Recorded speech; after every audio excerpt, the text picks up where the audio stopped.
It's a Sunday morning in southwestern Minnesota. It's the final day of the second weekend of the Class C Amateur Baseball Tournament. We are in Milroy. It's the Fergus Falls Hurricanes being introduced down the first base line, taking on the Watkins Clippers. Game one, we'll have it right here on PrepSpotlight.tv.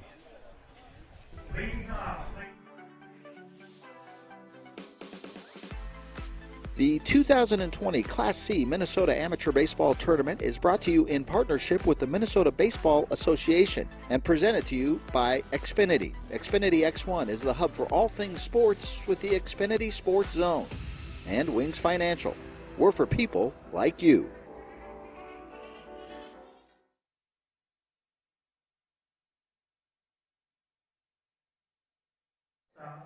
Andy Price and Nicholas Earlbeck with you here on this Sunday morning in Milroy, and we have a showdown between Fergus Falls out of 16C and the Watkins Clippers that we watched last week here in Milroy win their first round game in a great pitching duel in a win over the Howard Lake Orphans, led by their starting pitcher Matt Geislinger and their manager. He went the complete game in getting Watkins on to this second round showdown against Fergus Falls. We're just minutes away from having the opportunity to throw out the first pitch on this one, and we will step aside for just a second and listen to the national anthem as we get ready for this one. It's Watkins, the visiting team, against Fergus Falls, the winner moving on to the Sweet 16 next weekend in Class C. We'll be back after the national anthem.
Well, the anthem's been played, and we're ready for baseball here on a very crisp Sunday morning. The weather has changed on us, and we are looking at a straight wind into the ballpark out of the south, and it's blowing 10 to 15 right now. It's a good steady breeze, so home runs over the left field fence will be very difficult, as that is directly into the breeze. So let's take a look at the lineup for the Watkins Clippers as we get ready for this one. The winner advancing on to the Sweet 16. Kevin Kramer will lead off and play center field. Batting second, Lincoln Haugen. He is the catcher. Matt Geislinger, the pitcher, also bats third. Brandon Ashton is at first base, and he'll be in the cleanup spot. Carter Block is going to bat fifth, and he plays second base. Different member from the squad in the lineup today. Dan Berg is out in right field, and he is going to bat sixth. Batting seventh is Heath Kramer, the designated hitter. Carson Geislinger is at third base, and he will bat eighth. And Nolan Geislinger, his brother, is playing shortstop, and he will bat ninth. The player being pinch hit for is Gavin Mathias. He'll be playing left field, not pinch hit for, designated hit for. DH'd for would be the best proper English term on that one. Fergus Falls will come at you on the hill with Pete Gostad, and Pete, with the Fu Manchu-like mustache, is warming up, the right-hander out of Fergus Falls. His Fergus Falls team has moved on to the state tournament 4 straight years. Gostad at 6 feet tall, 205 pounds listed on the roster on the hill. And we'll get you the defense behind him right now. Darren Stanislawski is in at first base. His battery mate is Dan Revering. Dan, a longtime member of this team. Jake Anderson is at second base. Sean McGuire at short. Thomas Bosak at third base. Tostin Mann in left. Alex Hench in center. And Jack Heidemann in right. First pitch of this game is underway, and it's a base hit. No time wasted for the Watkins Clippers as Kevin Kramer will get extra bases on the double.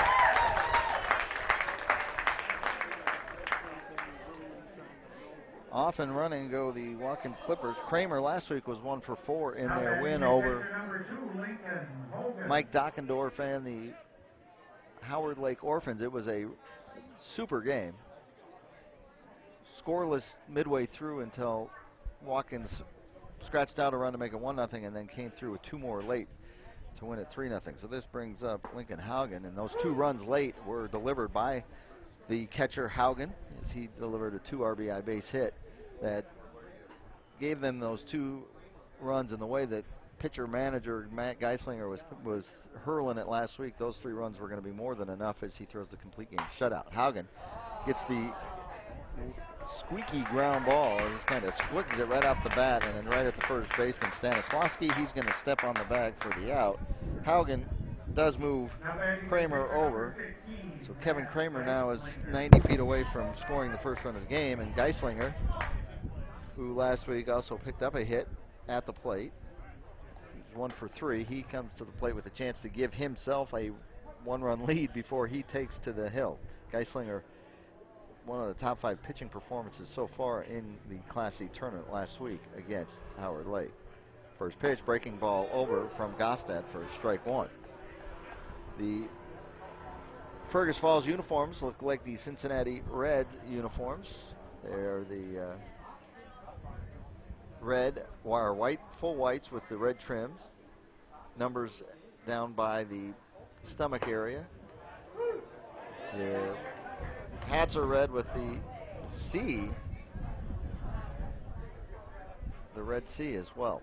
Strike 2 to Geislinger on another breaking ball, and Gostad checks the runner at third, comes to the belt, and delivers inside breaking ball, and the count goes to 1-2 against Geislinger. Fergus Falls with a bye last week after winning 16C. They try to move on to the 16. Geislinger lifts it foul. The left fielder was shading way towards center, so even if that ball would have landed in fair territory, it was going to be a long run for Tostin Mann.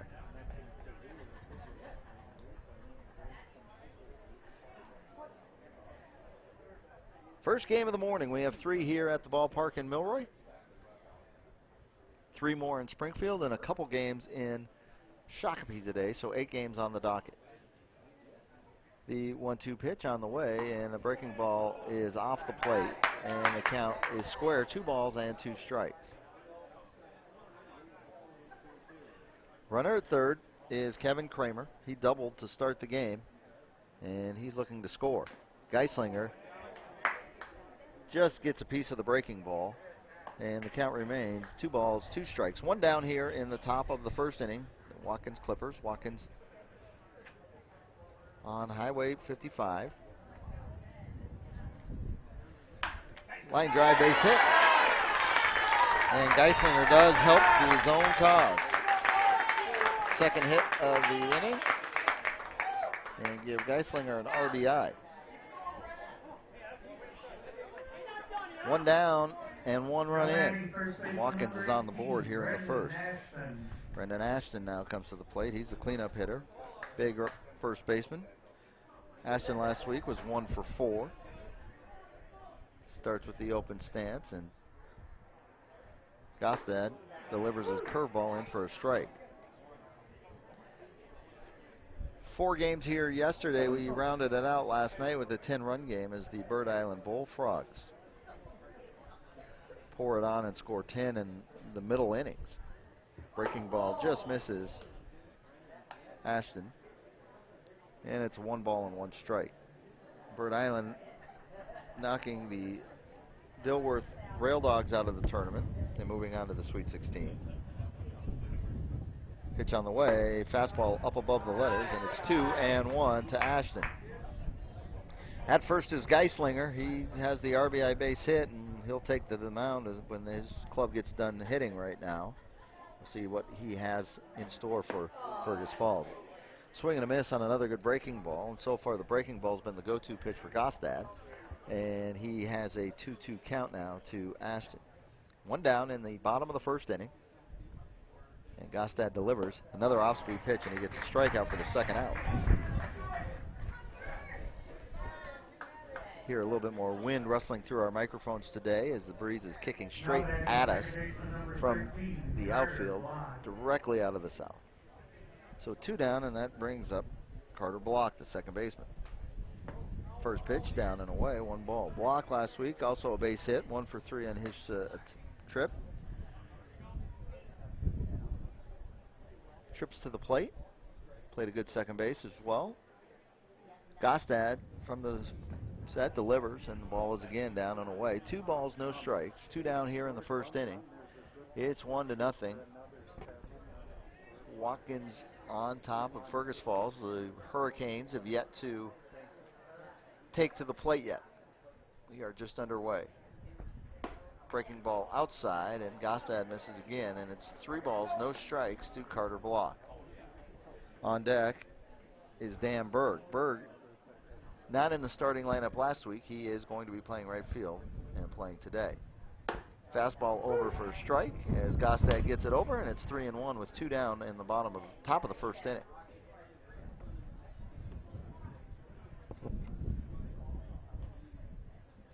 Breaking ball again over for a strike, and the count runs full. Runner at first and 2 down here in the top of the first inning. And the pitch, runner goes, and it's lined for a base hit. So Block delivers hit number 3, and Geislinger chugs around to third and will stand up.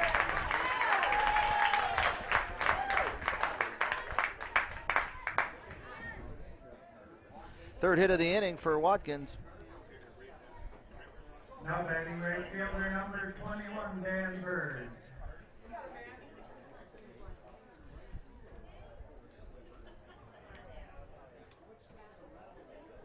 Two down and a runner on first base now, and that brings up Berg.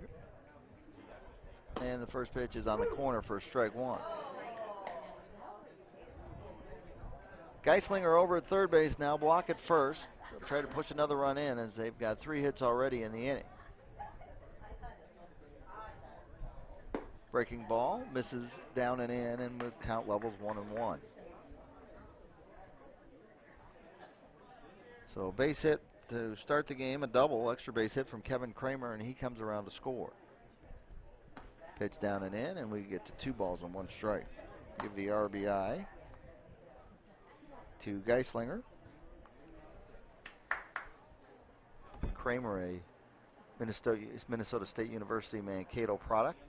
And the pitch is outside. 3 balls and a strike, 2 outs here in the top of the first inning. Left-handed hitting Berg. Traditional batting stance, hands right about his ear level, and the 3-1 pitch is grounded towards third. Picked up by Gorsak. He fumbles it, and it's going to be an error, and that's going to allow a run. Bobbled it after on the ground ball. Berg is going to reach on the air on the third baseman, and Geislinger scores. No RBI for Berg there, but Geislinger does make it 2-0, and Watkins out to a nice start this Sunday morning in Milroy, the Yankees ballpark. That'll bring up Heath Kramer. Heath wearing 00. The Clippers are donned in their pinstripe uniforms. The vests for the tops with Clippers across the breast. Kramer in the open stance has 1 foot almost out of the batter's box. And he looks at a ball, 1-0. Runners at first and second now as Block heads over to second base. Berg at first. Here's Kramer. And the 1-0 pitch as the runners go. They throw down to third, and the throw goes to the outfield. That's going to get Block up and running, and Carter Block is going to score. So stolen base.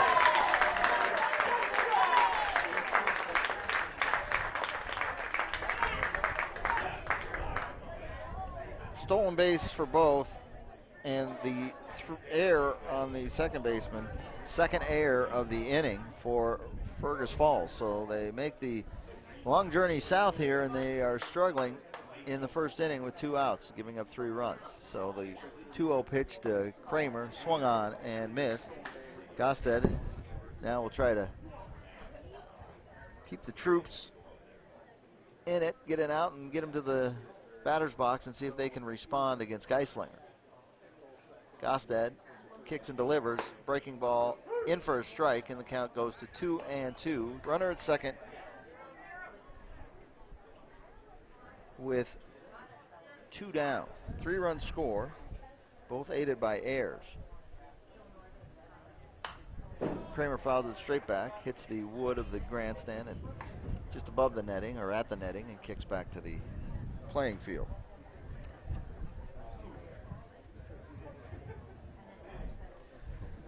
Three hits, a fielding error and a throwing error, and this all adds up to 3 runs for Watkins in the first.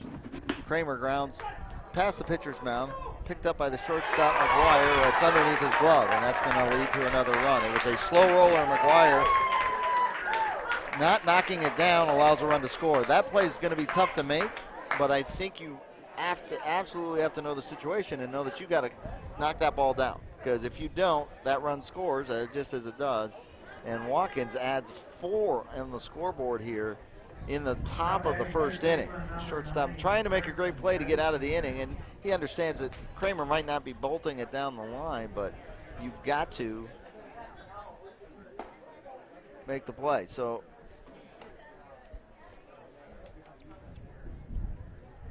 all right, the third error.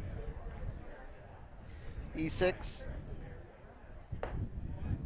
So all 3 runs are products of fielding and throwing errors, and it is 4-0. Batting now is Carson Geislinger, and Geislinger with the base hit. So the train keeps moving on, and runners at first and second. Carson, the third baseman. And hit number 4 for Geislinger, or for the Watkins Clippers. And up is Nolan Geislinger now, the shortstop. Runners at first and second, 2 down.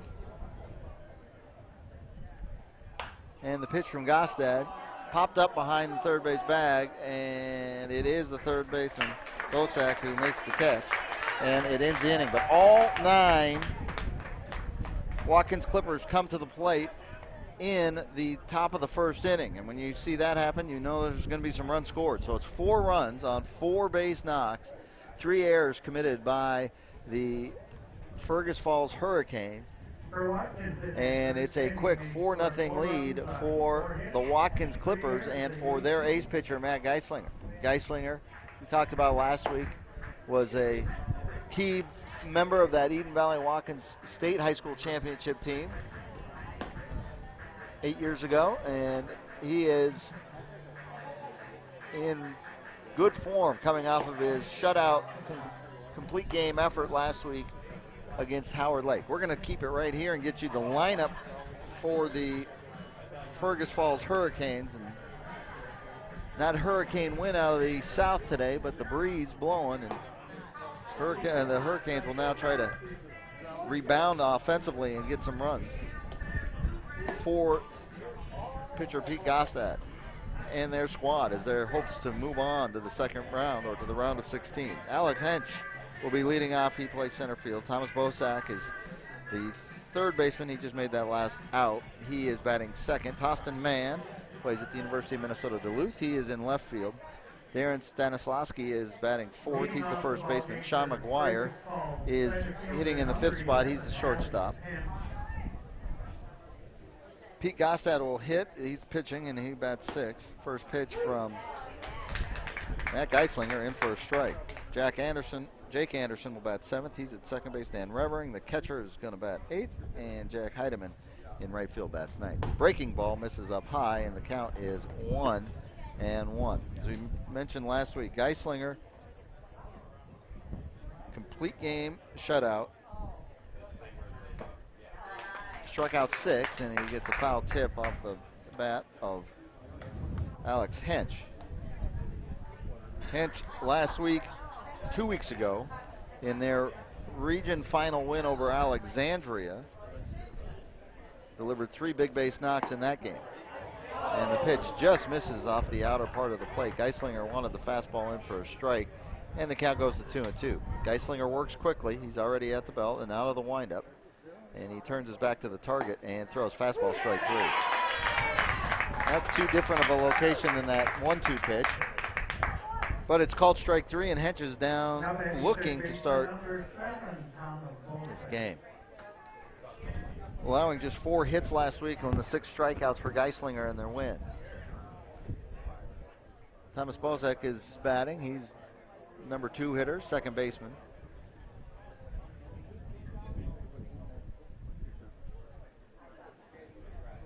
And the first pitch away, ball 1. Second pitch away and high as he was trying to spin something in there. 2 balls, no strikes for Geislinger to Bozek.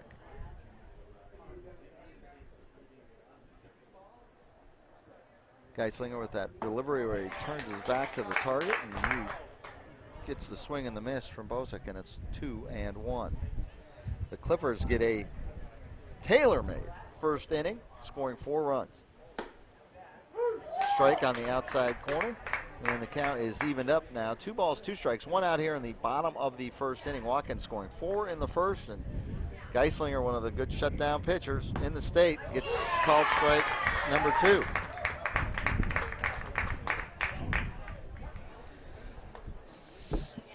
Similar to what we saw last year, or last night, with the game that went 12 innings. Ben Johnson from Kimball had 7 called third strikes. First pitch in for a strike looking to Tostin Mann. Mann out in left field, and Mann plays at University of Minnesota Duluth. Got a lot of players with some college experience. Line drive caught. So picked off before it hits the ground by Carson Geislinger. And just like that, Watkins is done in the first inning. And if you were to draw up a script for the Clippers, that script is exactly gone to form. They score 4 in the first, they get 4 hits, and then they come back right out.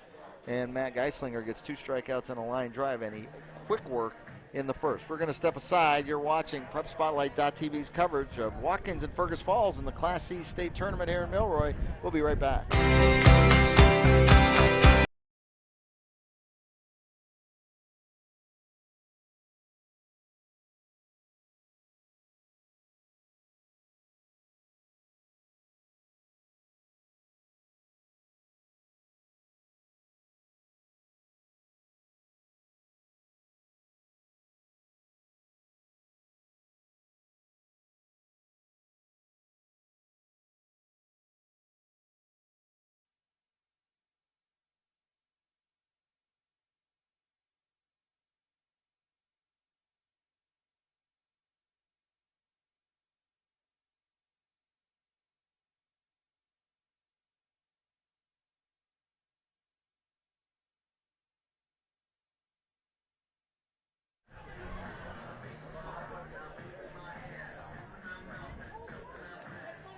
And welcome back to the ball yard here in Milroy, the home of the Milroy Yankees.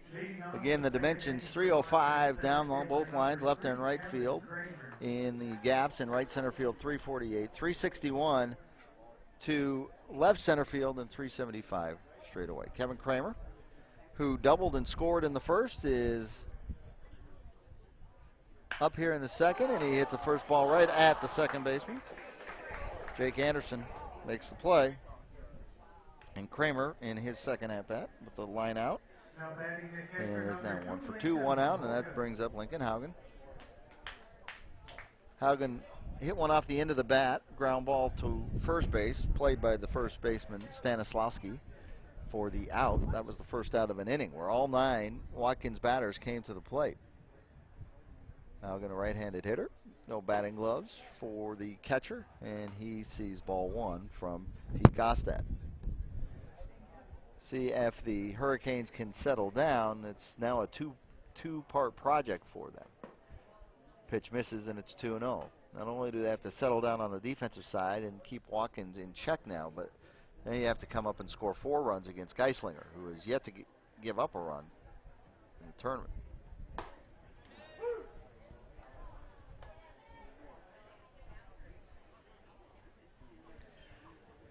Two balls and a strike as the breaking ball is over for the strike.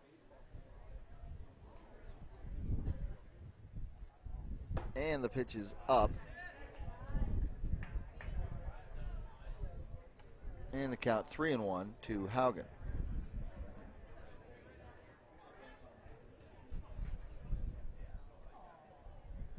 The 3-1 pitch on the way, low on ball 4. First walk issued for Gostad, a 1-out walk in the second inning.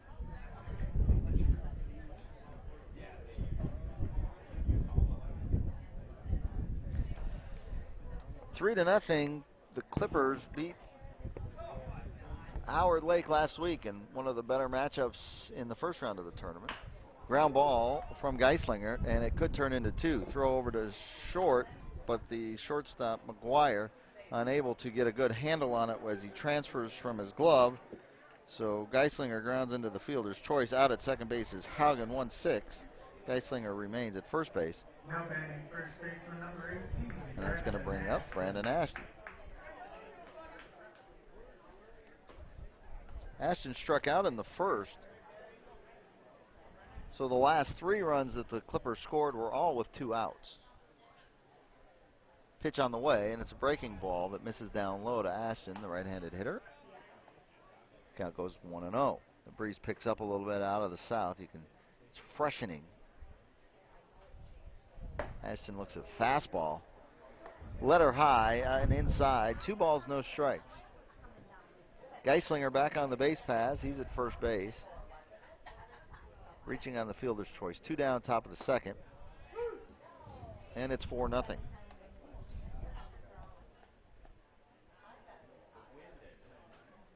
Two balls and a strike now to Ashton from the set. Fouled away. Count levels of 2-2.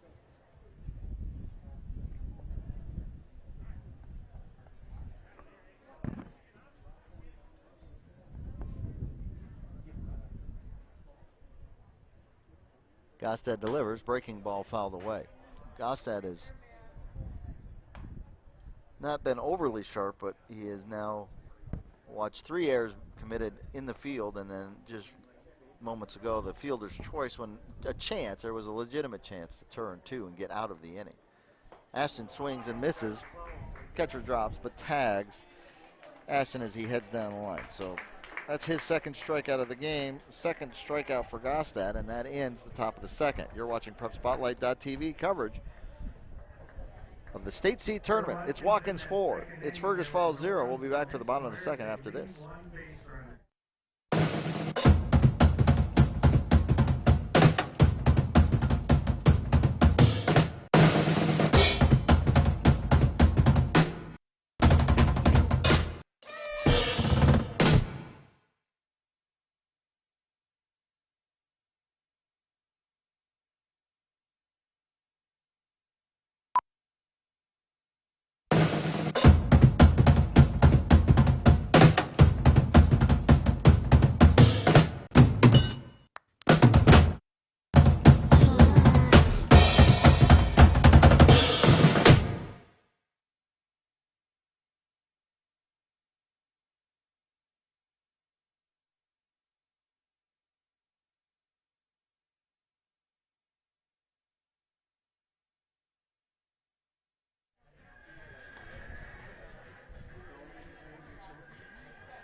Bottom of the second inning now. Geislinger, Matt.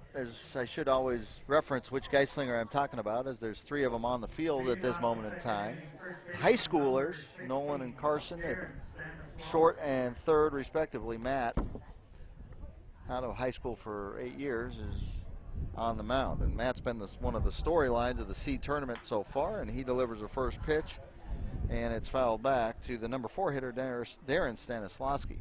Darren is the first baseman. He's been with the Hurricanes for a while. The last time they made it to the Final Four, finishing third place back in 2012, he was on that squad. So a veteran of the Hurricanes wars, in the count 1-1 from Geislinger, the lefty, to the right-handed hitting Stanislawski. Fastball just below the knees, and the count is now 2-1.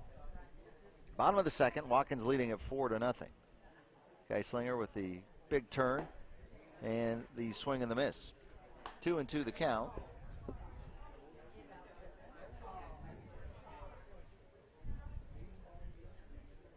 And Geislinger rocks and fires. In the dirt as he takes something off of it, and it catches Lincoln Haugen. And he'll have to gain his composure, maybe his breath, as he takes one off the hop. Haugen takes the mask off and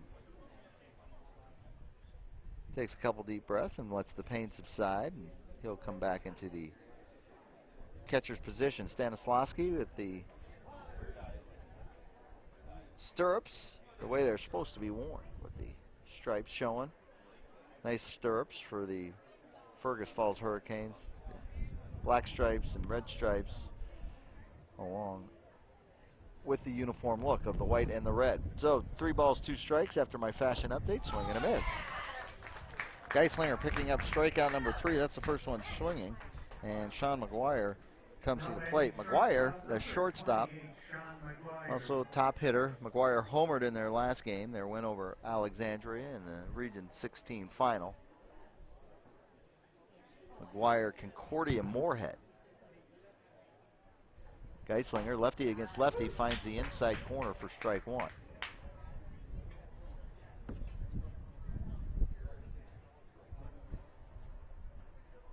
Takes a little something off of it, up at the letters, and swing and a miss from McGuire. So some of it, I think that, Geislinger does have great velocity and he can pinpoint, but I also think the delivery that he has disguises what pitch is coming, as the breaking ball is slapped out to second base.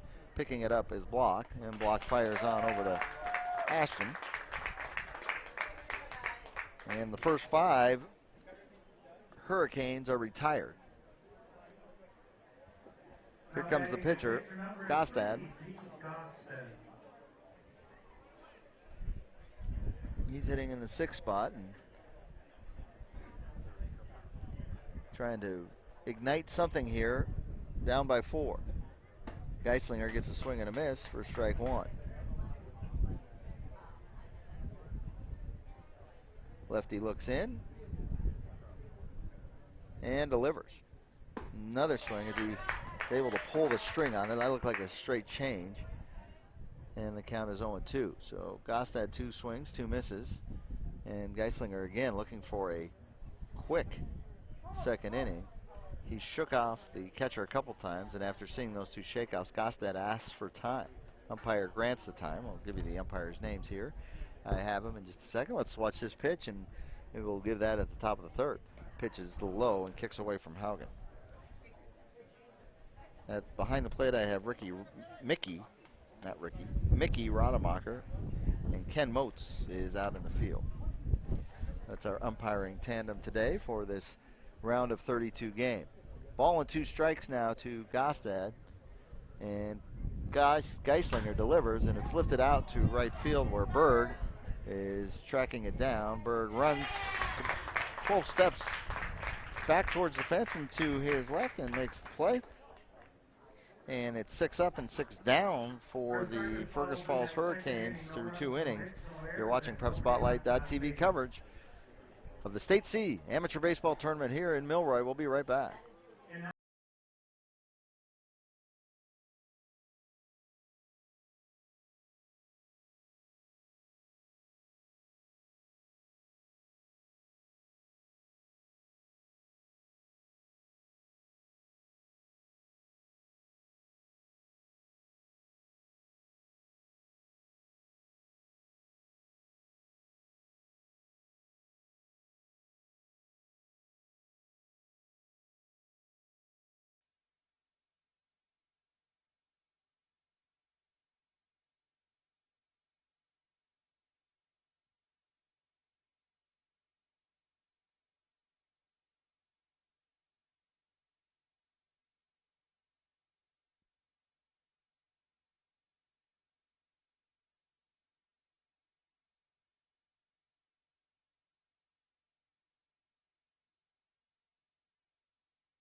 Back to the top of the third inning for Watkins, and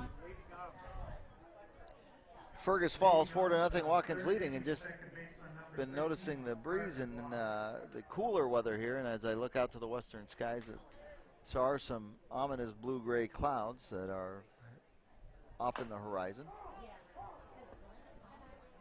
Carter Block at the plate. Carter with an infield single.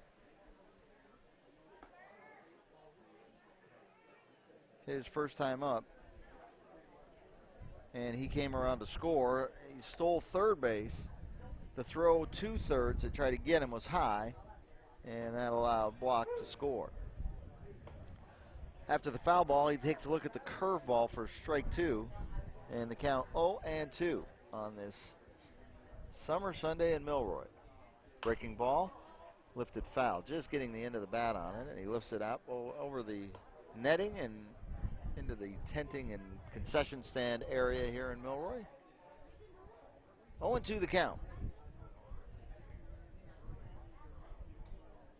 Gostad delivers. Breaking ball misses inside. Caused Block to jump back just a half step. Just starting the top of the third.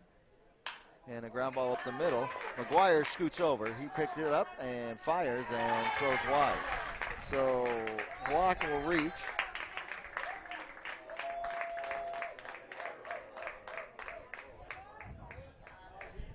The official scorers are right behind me.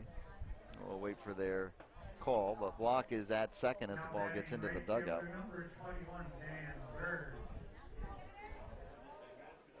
Either way, there's going to be an error on the throw because it allowed the runner to go to second. So the question is whether it's two-base error or whether it's just a hit and an error, and we'll wait on that discussion. But and while we wait, we can tell you Block's at second and Dan Berg is at the plate. Berg mentioned not playing last week. He's head baseball coach at Eden Valley Watkins. Runner at second, Carter Block. Gostad delivers. So it is a hit and an error. Infield single for Block, his second hit of the game. And the error, the shortstop allows him to advance to second base. Breaking ball catches the plate, and Berg now sees the count go to 2-1. So 4 errors, and we have only played 2 innings, no outs so far in the third. Pitch from Gostad, swing and a miss. He reared back and found a little something extra with the fastball, and the count to Berg is 2 balls and 2 strikes. Block the runner at second, and the breaking pitch misses, and the count is full. Take a look at some radar here, maybe in the inning break, to see what we've got going on. Slash to left, and that's going to be down for a base hit. Stopping at third is Block. Rounding a long ways around the bag at first base is Berg. So Berg, who reached on an error his first time up, singles now, so he's reached base both times. Heading over to third is Block, and Heath Kramer comes to the plate. Heath Kramer reached on an error.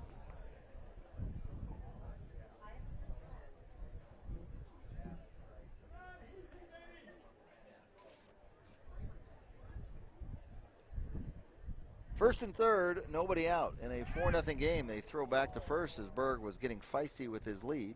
He goes back scrambling.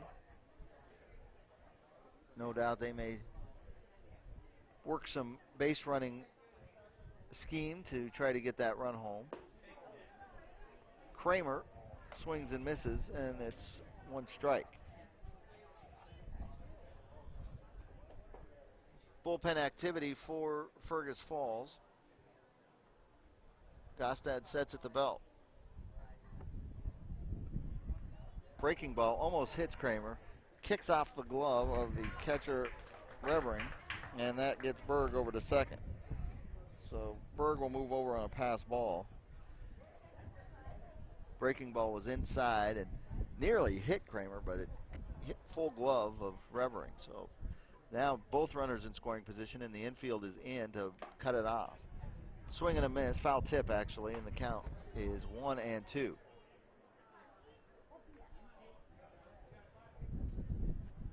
So the infield not all the way to the grass, but they are one step off the grass, and they will try to cut off a run if the ball's put in play, and it is. Hit right at the shortstop. McGuire fields it cleanly, fires over, and the strategy on the defensive side works like it's supposed to work. First out recorded of the inning, and that's going to bring up Carson Geislinger. Carson, the third baseman. He delivered a single, run-scoring single his last time up. Runners at second and third. Pitch, breaking ball to Geislinger, the high schooler, Eden Valley Watkins, strike one. We've got some young ones on the left side of the infield. Breaking ball again, strike two to Geislinger, who throws right, bats left.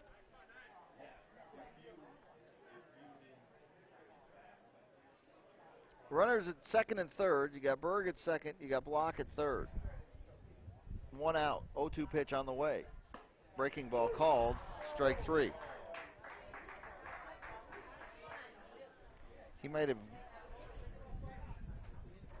Now batting shortstop, number 22, Nolan Geislinger. Nolan at the plate now. Maybe the youngest player we see here in the tournament. And he has a chance now with some RBI, but 2 outs, first pitch in for a strike. So pounding the strikes down now is Gostad. Geislinger popped up his first time up. Nolan plays shortstop. Strike, and that's 5 straight pitches now that have been called strikes. So Gostad is attacking the number 8 and 9 hitters with 2 runners on. The infield back, of course, with 2 outs, and the 0-2 pitch comes back inside on Geislinger and misses. Top of the third inning, Watkins threatening to pad this 4-0 lead. Breaking ball called, strike three. So back-to-back looking strikeouts in the inning, and the threat. After For Watkins in that third inning, there were a couple base hits, 2 hits, 1 error. They lead we'll go to the break and come back at the bottom of the third. It's 4-0 Watkins leading. You're watching PrepSpotlight.tv. What's special about high school sports? The passion. The excitement.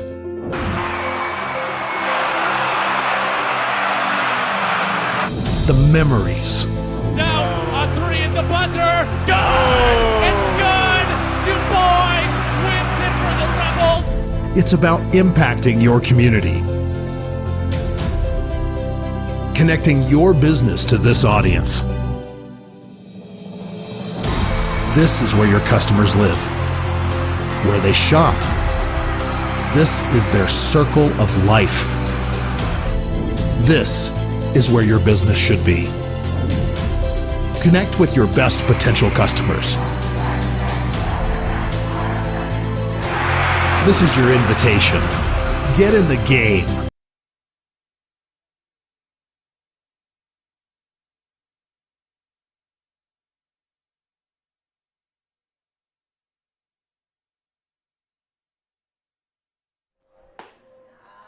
Back here in Milroy, and we just took a look at the radar. And it does look like we have a little something coming at us today. Geislinger facing the Fergus Falls Hurricanes. We don't have a hurricane coming at us. We have hurricanes here at the field, but no hurricanes coming at us. But a nice line of some storms, so we'll see if they're severe, strong enough to cause us to delay our game at all. But right now we are in the third. 4-0, and the count 0-2 to the number 7 hitter for Fergus Falls, Jake Anderson, the second baseman. Anderson's first appearance, and the pitch on the way, and misses outside, and it's 2-2 now. Geislinger to Anderson. Geislinger with 3 strikeouts out of his first 6 outs. The Hurricanes looking for a base runner. 2-2 pitch outside, 3-2. Geislinger trying to get something on the corner or get a swing on a pitch outside at his zone. So the left-handed swinging Anderson now, no batting gloves. Looks at the 3-2 pitch, and it's called strike 3. It's his 3rd strikeout looking, 4th of the game. Now batting the catcher number 6, Dan Revering. Dan Revering, the catcher. Dan was another member of that 2012 team that finished in the 3rd place spot for Fergus Falls. They managed by Davey Johnson. He's been the manager since 1989, or he's been with the club since 1989. Pitch misses down and away, 1-0 to Revering. And finished 3rd in 2008 and 2012. Swing and a miss from Revering. Right now, Geislinger has been able to control the strike zone, keeping the batters off balance. 1-1 pitch, swing and a miss. Nice fastball. Tailing away from the right-handed hitter. And the count now is 1-2 strikes. Matt Geislinger has officially gone in this state tournament 11 1/3 innings of scoreless baseball.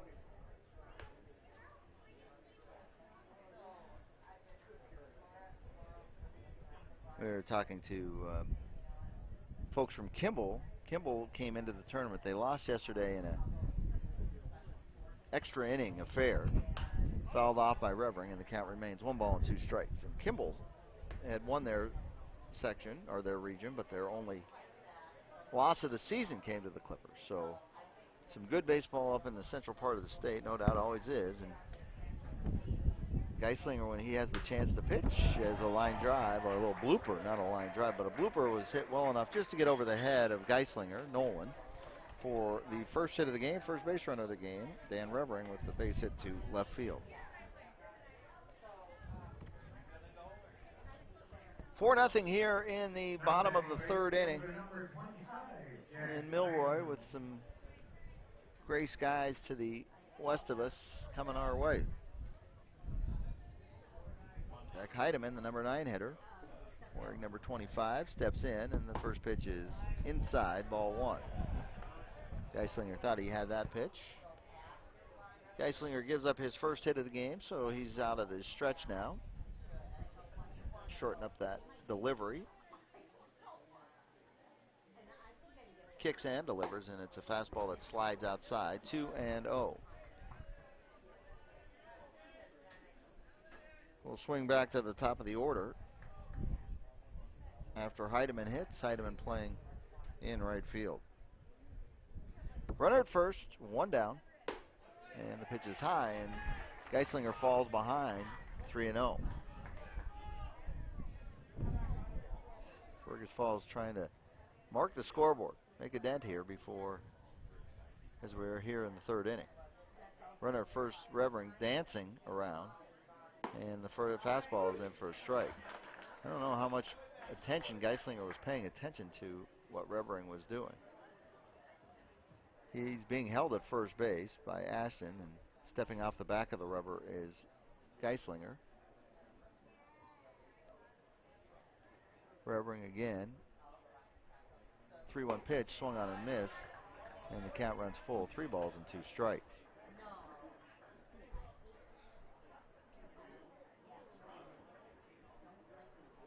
Three and 2 and a runner on first. Geislinger looks over at the runner. And the delivery is fouled away. That pitch might have been ball 4. It was that same tailing fastball to the right-handed hitter, but getting a bat on it is the number 9 hitter, Jake Heidemann.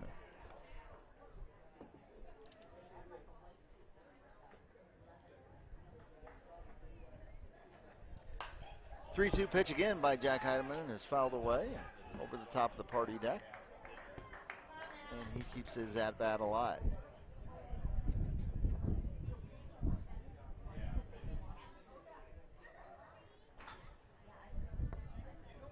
Geislinger kicks and delivers, and another foul ball. This one just right at the net by the Fergus Falls dugout, and the Fergus Falls 3 or 4 of the Hurricanes come out. Applaud as they know that Heidemann is fighting off some pitches here,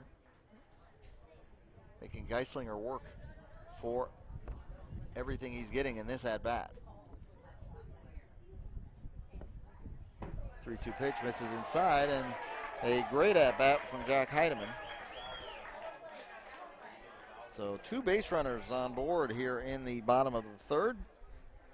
And back to the top of the order, Alex Hench, who went down looking.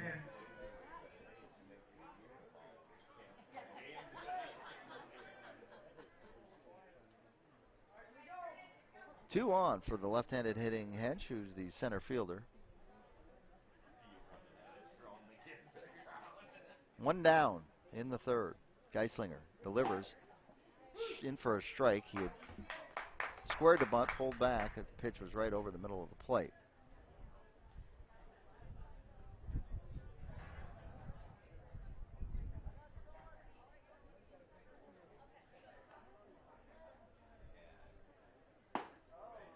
Cannot hold the swing, and Geislinger gets ahead in the count 0-2. 1 down. Hench looking at 2 runners out on the base paths right now. Rubbering at second. Heidemann at first. A base hit and a walk. 0-2 pitch now. As Rubbering is checked on twice, is outside. Geislinger not going to attack the zone on the 0-2 pitch. He throws the hard fastball with wide, trying to induce that swing. 1-2 the count.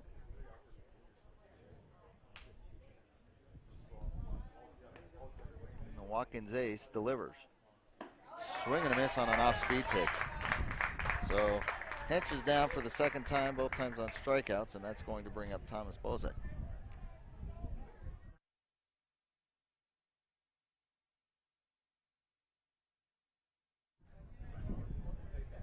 Bozek also went down looking in the first inning. Now he's batting with 2 outs and 2 on. First pitch, low, ball 1.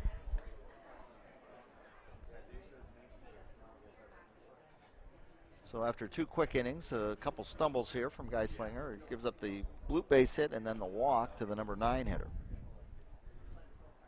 And the pitch is lifted foul. And the count squares up at 1 ball and 1 strike. Watkins scoring there 4 runs in the first inning. Threatened again.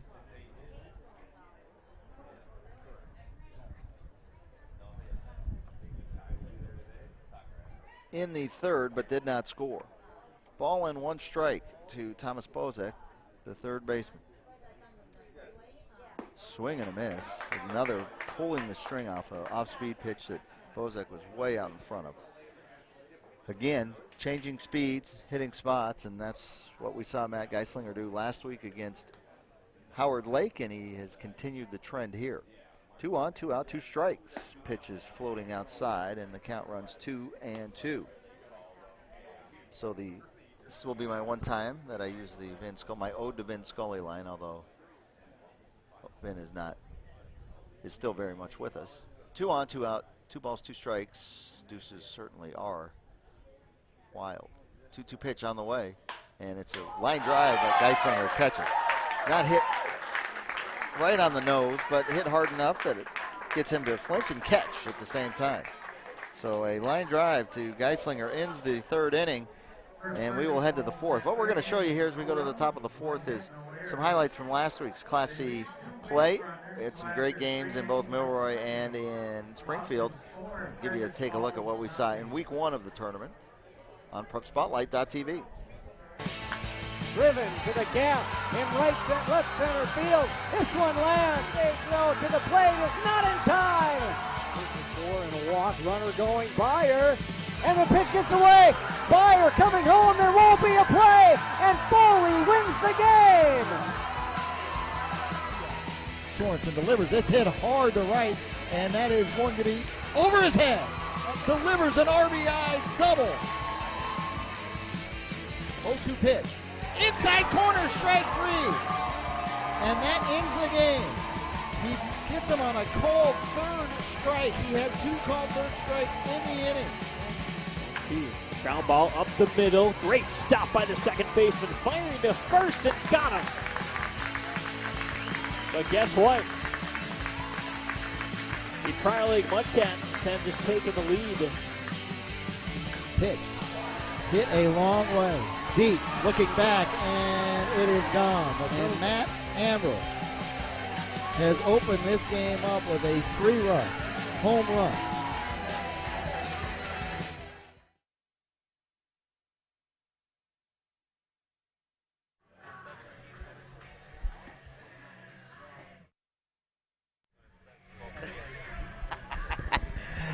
Producer Nicholas Earlbeck / meteorologist. Nicholas Earlbeck says all his forecasting technology says we are 17 minutes away from the leading edge of the storm that would be coming at us. The leadoff hitter, Kevin Kramer, coming to the plate for the 3rd time now as he bats in the top of the 4th inning. It's 4-0. Watkins scoring all 4 in the first. And Kramer's first pitch is right off the mound, right past Gostad.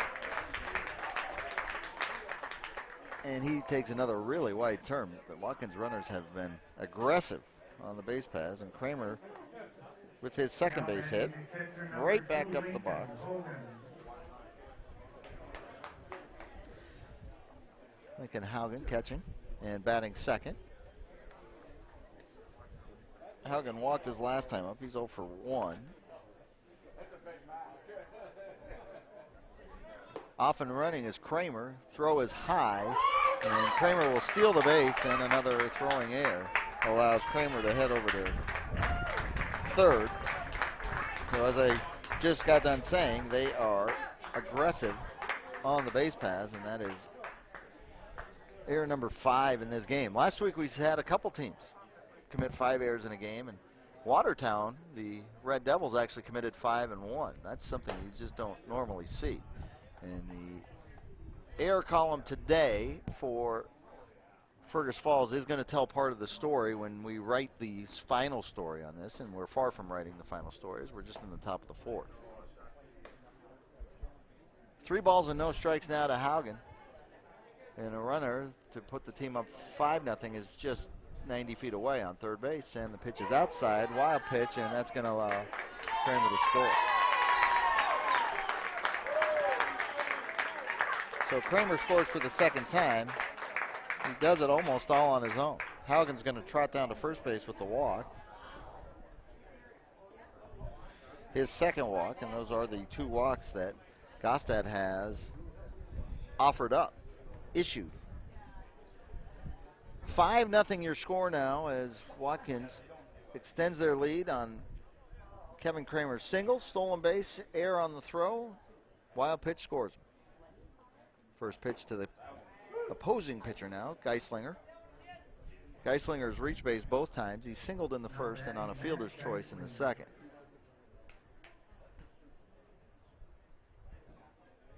Geislinger just sticks the bat out and pokes it for a base hit into left field.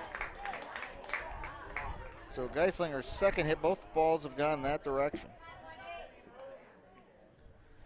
The first was an RBI single that scored Kramer in the first. Now that brings up Brendan Ashton.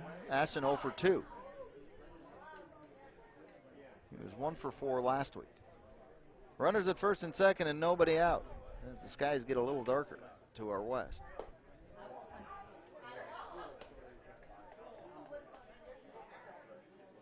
Eight hits for the Clippers. Breaking ball, 2 balls and no strikes.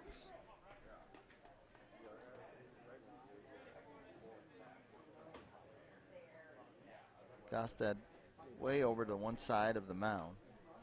Checks the runner briefly, and Ashton grounds towards third, and that's going to hop over the glove of the third baseman Bozek, and that is going to allow Haugen to score. And Lincoln showing good wheels for a catcher. That's why he's hitting second, I would guess. So he walks and comes around to score on the RBI single from Brennan Ashton. And the manager is going to make a pitching change right now. So run number 6 crosses the plate for Watkins. RBI single for Ashton. Geislinger is at second base. Give the RBI to the first baseman.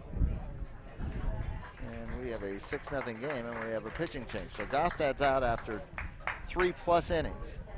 And they're going to bring in one of their draftees.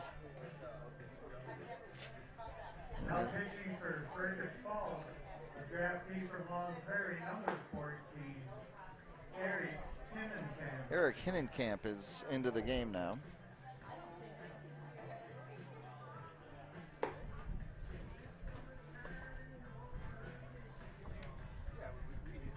Gostad goes 3+, 9 hits.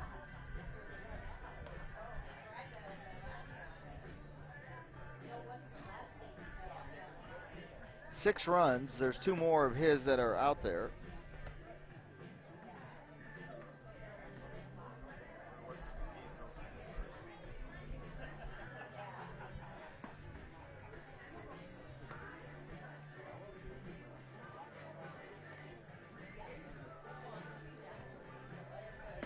With the errors in the first, I believe he just is going to have the earned runs being 3, the 2 this inning and the first one in the first inning, but I will go to the official score on that when we get done. So Eric Hinnenkamp from Long Prairie, Now batting second baseman number 13. wearing the yellow top with the green cap.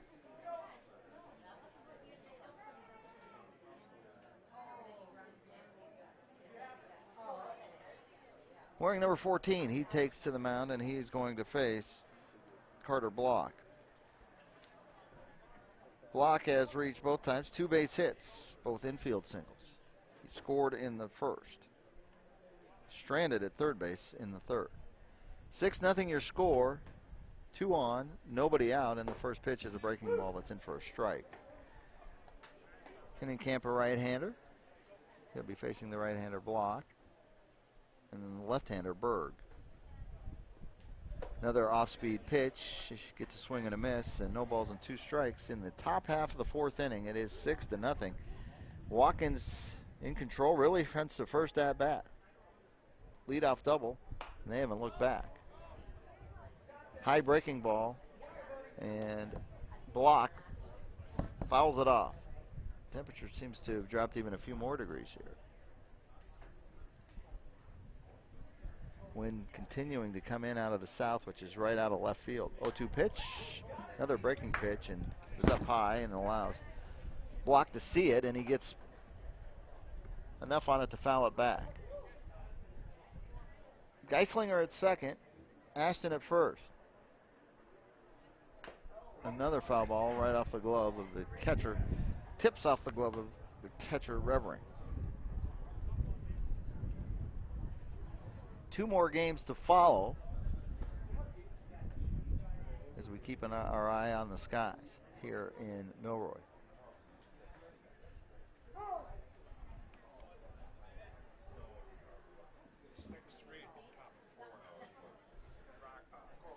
Cold Springs in Springfield right now playing against Buckman, and it's 6-3. So Cold Spring trying to win their second game of the tournament and advance on it. Both these cases of the morning game as Block looks at strike 3 called. So first batter faced by Hinnenkamp is a strikeout looking, and 1 down, and Now batting Dan Berg got the plate. 21, Dan Berg.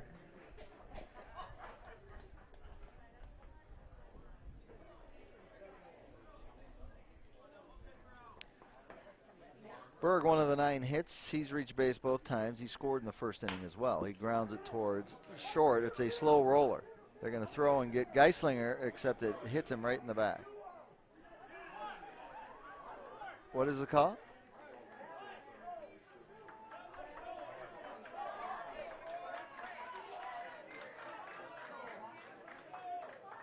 I think they're calling interference on Geislinger.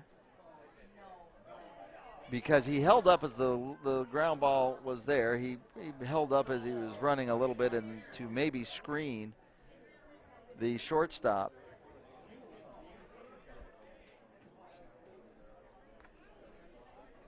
And we're going to just hold on here for just.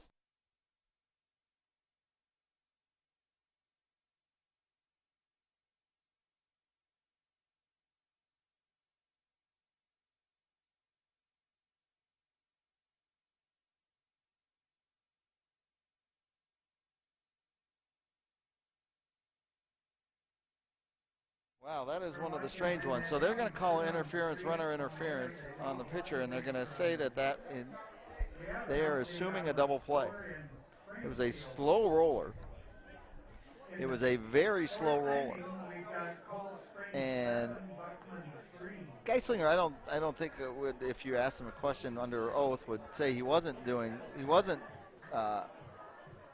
maybe trying to screen the shortstop for a second. But I don't think he interfered with the shortstop's play. The shortstop fielded in through and hit the Geislinger in the back as he was going towards third. So, but they're going to call it runner interference, and both are out. And that is one of the strangest endings to an inning I've ever seen. 2 runs score. 3 hits on the board to get us to 9 hits total. And I guess we're going to say that there was 1 person left on base. So as we try to sort that out,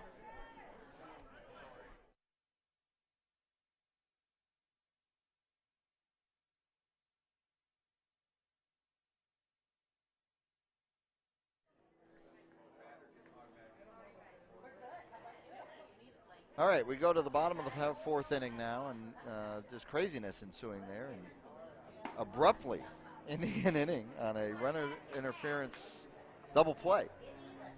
And we go to the bottom half of the 4th inning now, and Tostin Mann will be the first up, and he is now at 1-1 on the count. It'll be Mann, Stanislawski, and McGuire. So the score is correct at 6-0. Not sure if my scorebook is correct, as a breaking ball is in for a strike, swinging strike, and Tostin Mann, I would say, the lefty with the second best flow we've seen in the tournament so far with the hairdo. Little kid from Buffalo last week, Renshaw, was my guy still. 2 balls, 2 strikes. Lined up the middle and over the glove of Geislinger, Nolan Geislinger, and the second hit of the game is delivered for Fergus Falls by Tostin Mann. Single up the middle. So that brings up the cleanup hitter, Darren Stanislawski, the first baseman. 6-0 your score here in the bottom of the 4th inning. Geislinger delivers, strike 1. So we will play out this half inning just to see how it affects Geislinger, as he was directly involved. Now I'm speaking about Matt, directly involved with that interference double play call. He didn't argue. I think there was a little disbelief, and I think he just decided arguing might not be the right thing to do, as he's got to come back out to the mound and get composed and pitch. And he's ahead of Stanislawski, 0-2. Runner at first is Tostin Mann, and the pitch is called strike 3. Right at the knees, fastball on the corner. This is the 4th guy to go down looking. And Stanislawski 0-2 brings up Sean McGuire. 1 down in the bottom of the 4th inning. Sean McGuire, who grounded out to the second baseman in the 2nd inning. Lefty versus lefty. McGuire takes a good hack at it. Strike 1.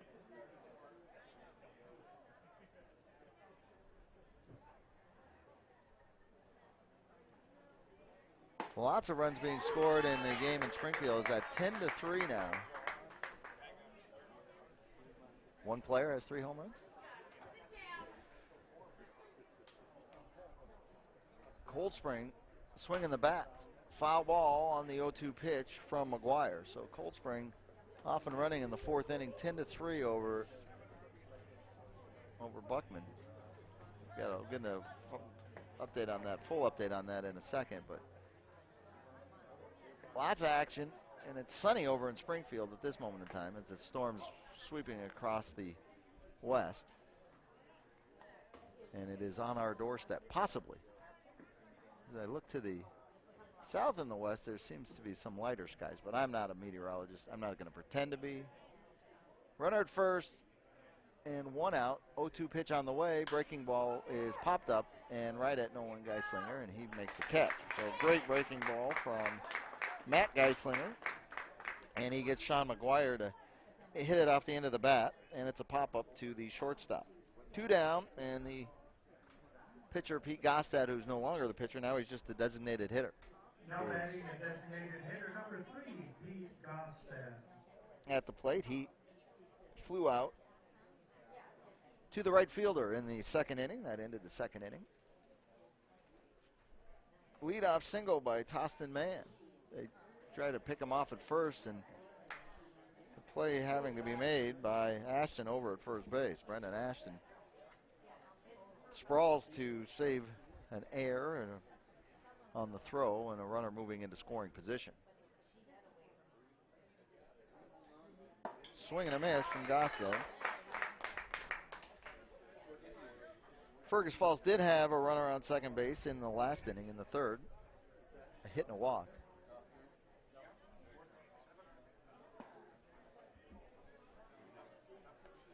Two balls, no strikes. I think that counts as 1-1. Is it not? Isn't there just a swing and a miss? Pitch on the way. Swing and a miss.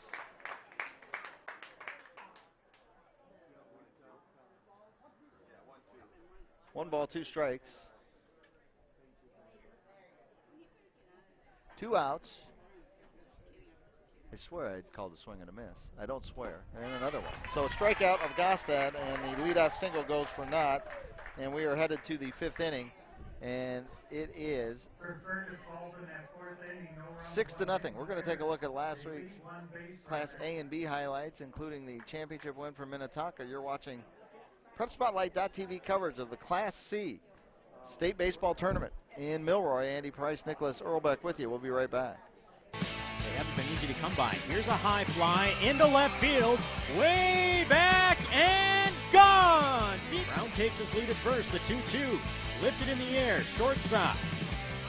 Arnold backtracking, he's got it. And the Chanhassen Redbirds hold on. Bain pauses. This one hit in the air. Shallow right field, coming on, it falls! It falls! And Elko wins it 7-6. 9-6 Millers here in the 9th. Pushing pitches, swung on, off the end of the bat towards second base. Hansen has it, tags the runner, goes to first, and the Millers are state champions. As Jeff Miller grounds into a double play.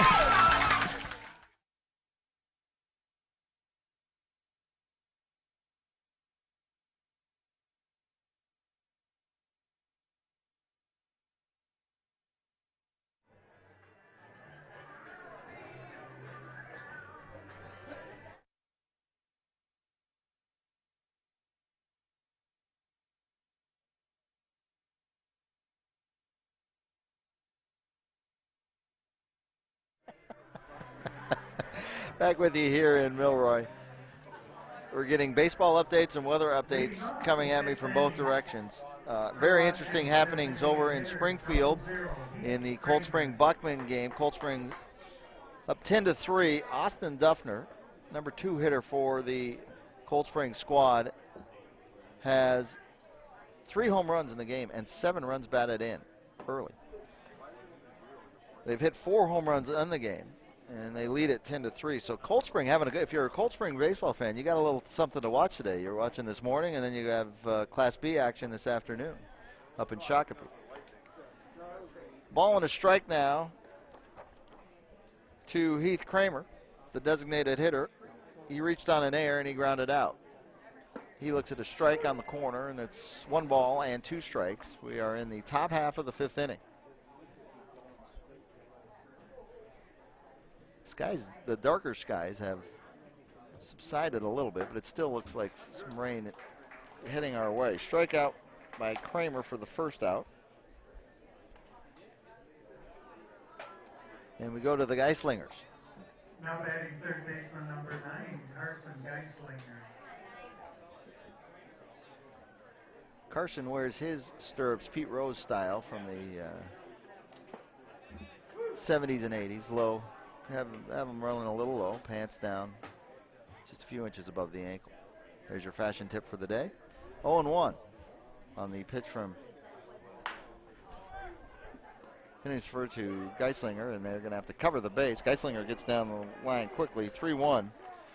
On the play from Stanislawski to Hinnenkamp from Now batting the shortstop number 22, Nolan. Long Prairie, who's entered the game in the 4th inning, and then he has 2 quick outs here in the top half of the 5th inning.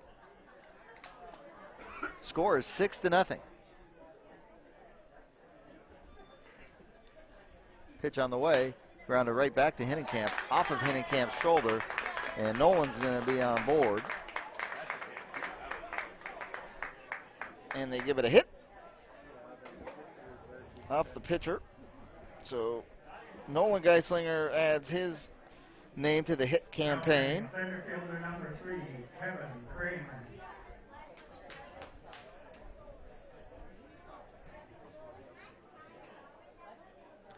And the leadoff hitter, Kevin Kramer, who scored 2 runs, including leadoff double and scoring right away in the first. He singled and scored last inning. Grounds it right back to the pitcher underneath his glove, and Kramer just jogs down the line, and he is out. So 1-3 in the 5th to end the 5th, and no runs on 1 hit, 1 batter left, 1 runner left on base, I mean to say. And we go to the bottom of the 5th inning, and it is 6-0. Fergus Falls trailing as they come to the plate. Watkins in control.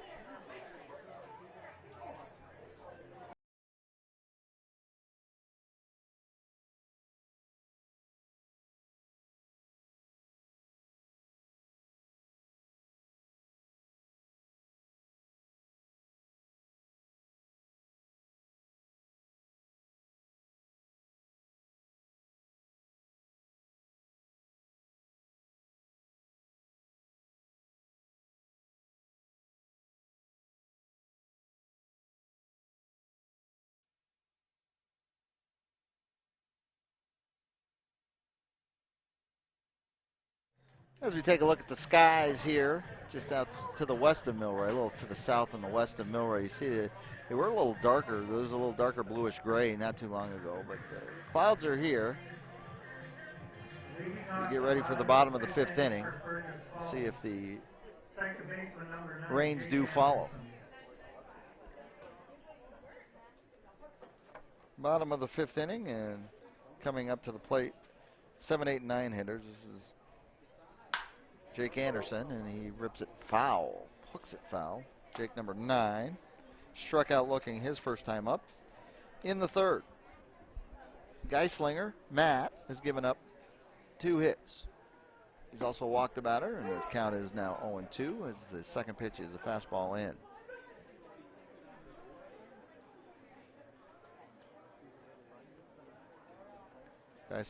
Geislinger rocks and fires, again misses outside fastball.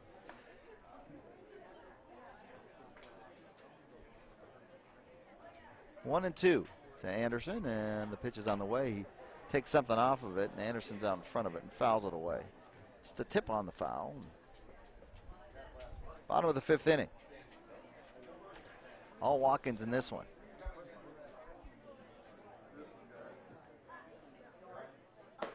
Strike 3 as he goes down looking for the second time.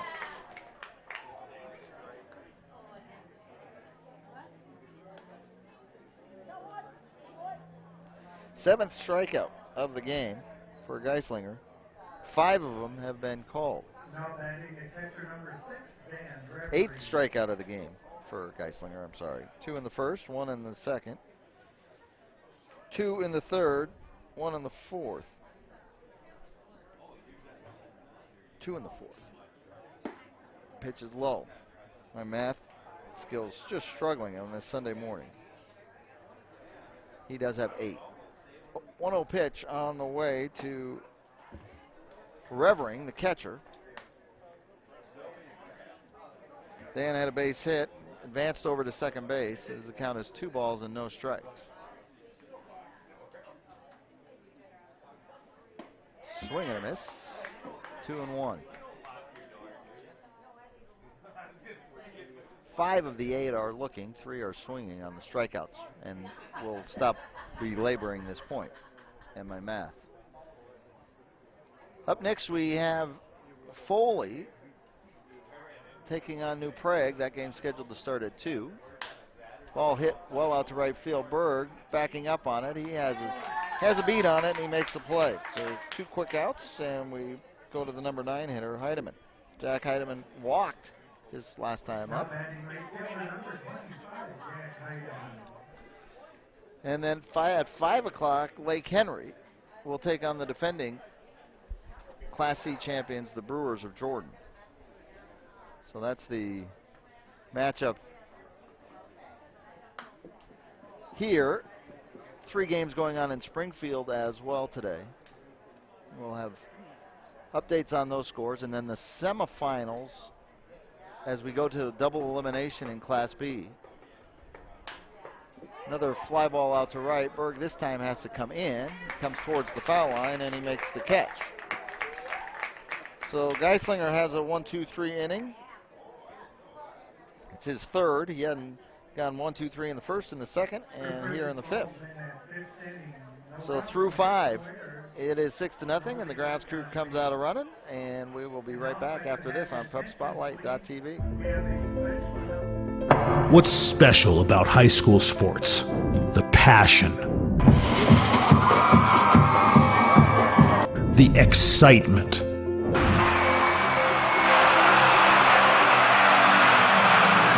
the memories. Down on 3 in the butter. Good! It's good! Du Bois wins it for the Rebels. It's about impacting your community, connecting your business to this audience. This is where your customers live, where they shop.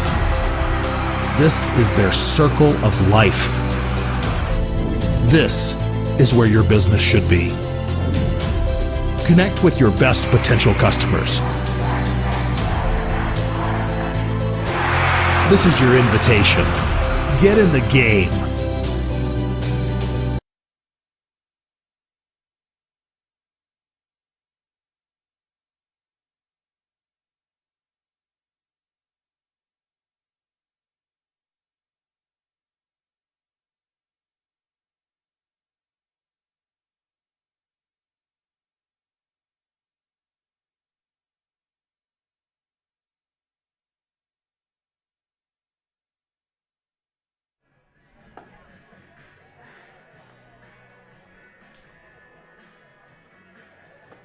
Eric Hinnenkamp working his 3rd inning for Fergus Falls. Hinnenkamp, a draftee out of Long Prairie.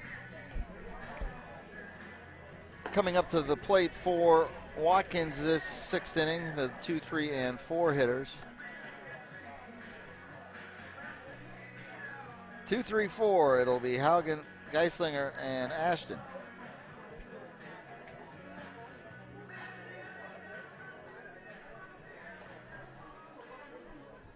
Hitting for the Clippers, Haugen walked and scored in the 4th. He walked also in the 2nd inning. Geislinger, the pitcher, will be batting 2nd in the inning. He's the number 3 hitter overall. He has got 2 base hits. He's reached all 3 times. Hinnenkamp delivers, strike 1.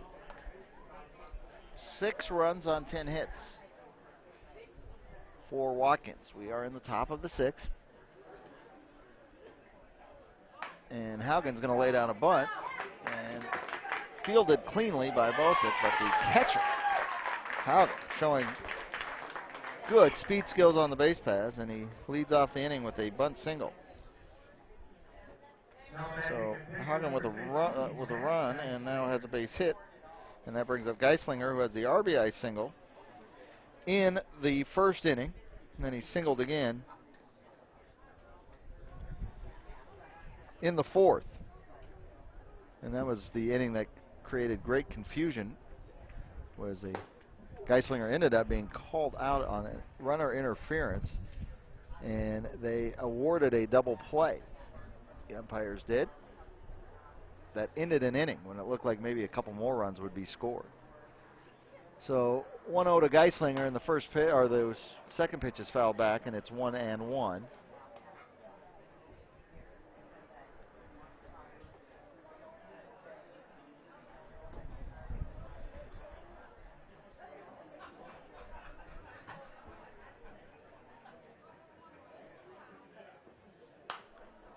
Fouled away. 1 ball and 2 strikes, just counting up the stolen bases. 3 stolen bases for the Clippers.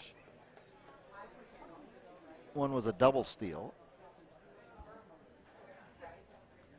as Haugen gets his lead up 6-0. I'm not sure how much more they'd be running. Ground ball right at the second baseman. The tag of the runner going to second, and a double play. So Geislinger now contributes to 2 outs. This time with the bat. So 4 unassisted on the tag out of Haugen, and then 4-3 to finish off the double play. And there's 2 down. Ashton with an RBI single his last time up. Brandon Ashton, 1 for 3, 2 strikeouts before he singled in a run.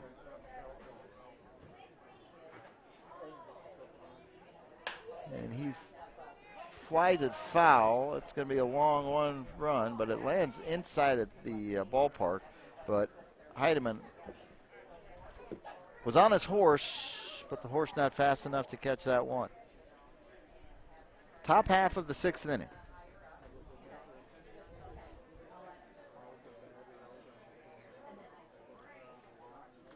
It's really the first time in the 6 days where we've been here in Milroy for the tournament that the skies have been overcast. There was a storm the first night on the Friday night that slid just to the north of the ballpark. Pitch to Ashton's high, and it's 1 ball and 1 strike. 2 down, and the pitcher Hinnenkamp out of the windup misses upstairs, 2-1. That night the storm was just to the north of us, slid by, created a little bit of lightning, some flashes in the distance, but nothing that caused the halting of the game. Fouled straight back, and it is 2-2 to Ashton. Ashton, the first baseman for the Clippers of Watkins. Watkins looking to move on to the Sweet 16. And the pitch is outside. 3 balls and 2 strikes now.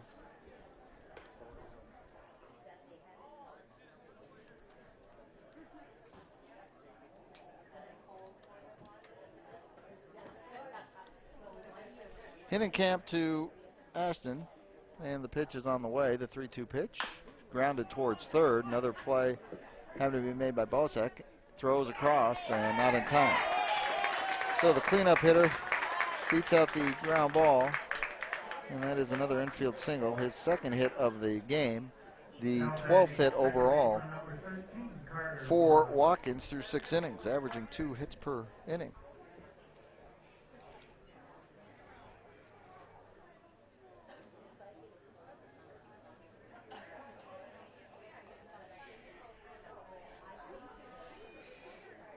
So a runner on for Carter Block.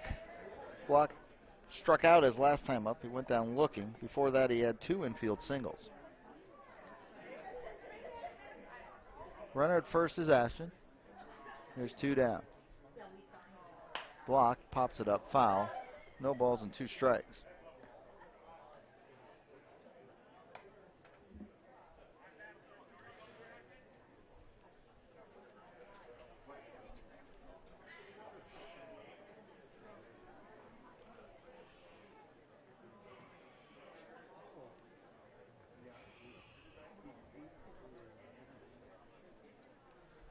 Stepping off is Hinnenkamp.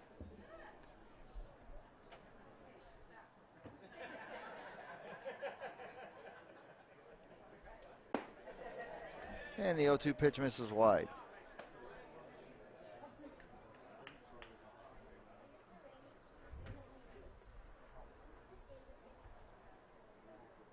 Two down in the 6th, and the pitch is swung on and missed, and that takes us to the bottom half of the 6th inning. Second strikeout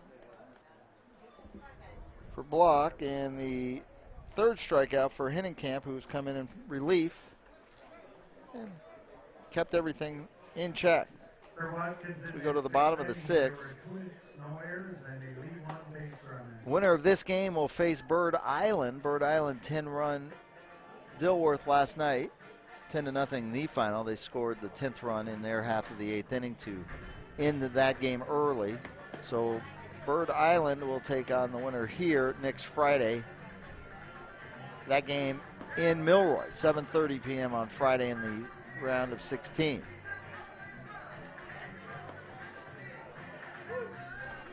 We're going to keep it here for this half inning.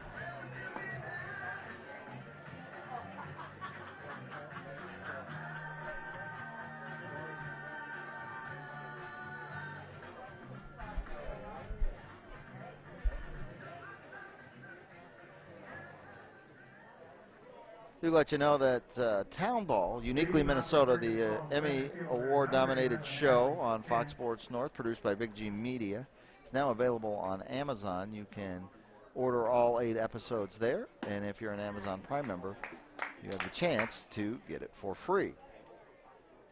Town Ball, Uniquely Minnesota. We are in the bottom of the 6th inning, and hitting for Fergus Falls is the leadoff hitter, Alex Hench. Hench is quickly down in the count 0-2, and he has gone down looking and swinging in his first 2 at-bats. 0-2 pitch just misses the corner, and it is 1-2.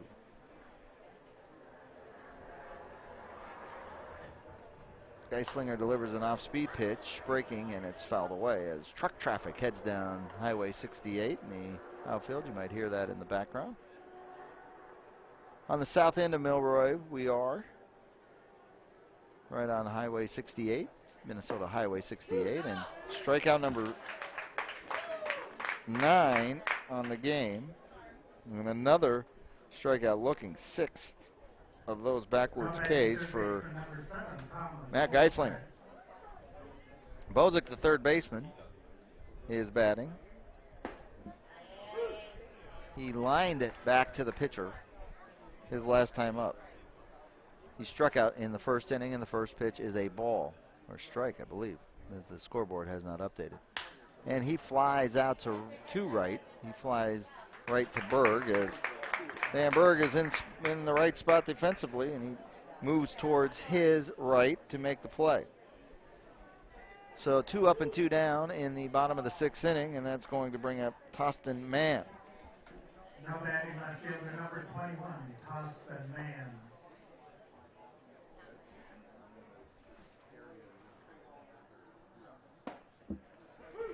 First pitch in for a strike to the left-handed hitting left fielder.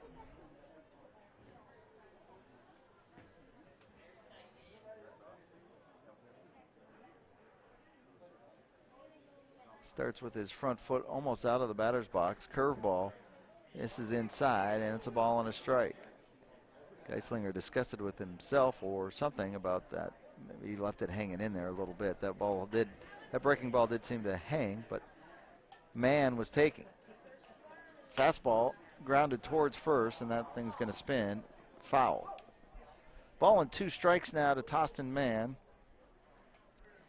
Mann has a base hit. He singled to center his last time up. He lined out to the third baseman in the first inning. 1 for 2 on the game. Just 2 hits on the board right now. For Fergus Falls, the Hurricanes, Geislinger last week gave up 4 hits in his shutout effort.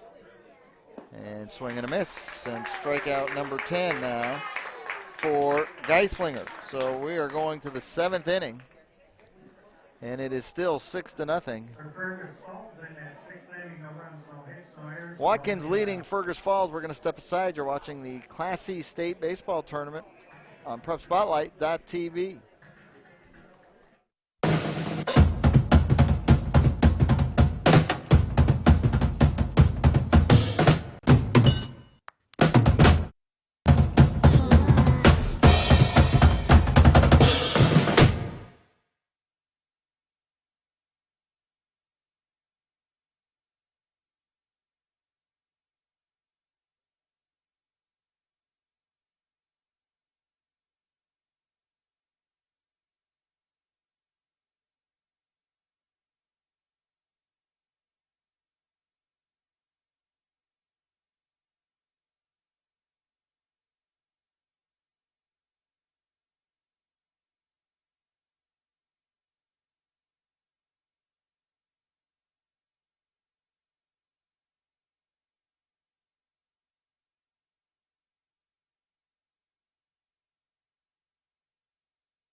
All right, we're back with you here on PrepSpotlight.tv. We are in the top of the 7th inning. It's been all Watkins, and I would say it's been all Watkins since the first at-bat of the game. That seems silly in a 9-inning baseball game, but that is almost the truth on this occasion. It's a little bit of an exaggeration, a little bit of an embellishment. But a leadoff double started the game from Kevin Kramer, and he came and scored 2 batters later, and they were off and running. They scored 4 in the first, added 2 more in the 4th inning, and they are going to the bats in the 7th, leading 6-0, and it's Dan Berg batting. Dan, the head baseball coach at Eden Valley Watkins, and he has reached base twice.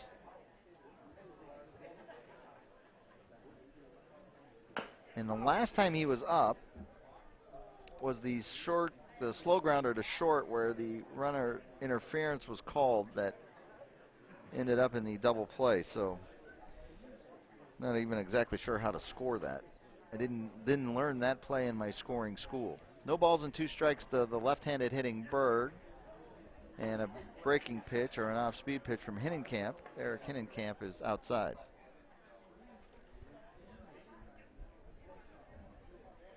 We're in the 7th. And the pitch is hit hard to short. Trying to play it on a 1 hop off his back foot was McGuire, and it is another at bat that Berg reaches base.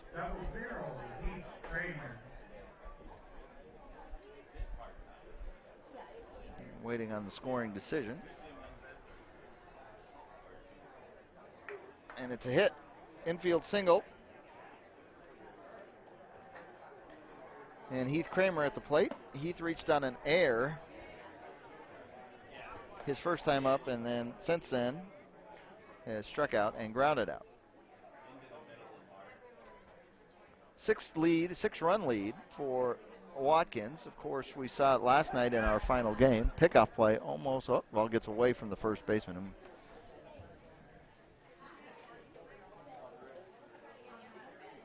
Stanislawski. But we did see the 10-run rule in effect twice yesterday in our 4 games. Bluffton 10-run to Randall in the first game, and then it was Bird Island 10-running Dilworth in the second game, or in the last game. So 2 games went 10 runs. The middle games yesterday were both exciting nip and tuck games. Extra inning affair, 2-1 win for Prior Lake. Breaking ball is good for a strike, and the count 2-1 to Kramer. This is Heath Kramer. And then a 4-2 win by the Carver Black Sox, knocking out Delano. Pitch in for a strike, and the count is 2-2 to Heath Kramer.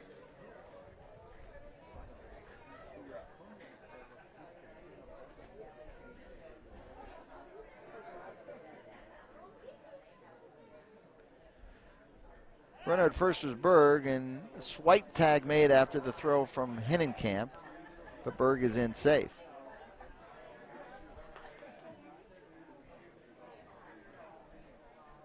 Berg shuffle steps after he takes his 2 big step lead, and Kramer's going to go down swinging for the second straight at bat. 1 down. And Geislinger, Carson, the third baseman, comes to the plate. He is 1 for 3 with an RBI. Now batting third baseman number 9, Carson Geislinger. Multiple errors led to half of the runs in the first inning.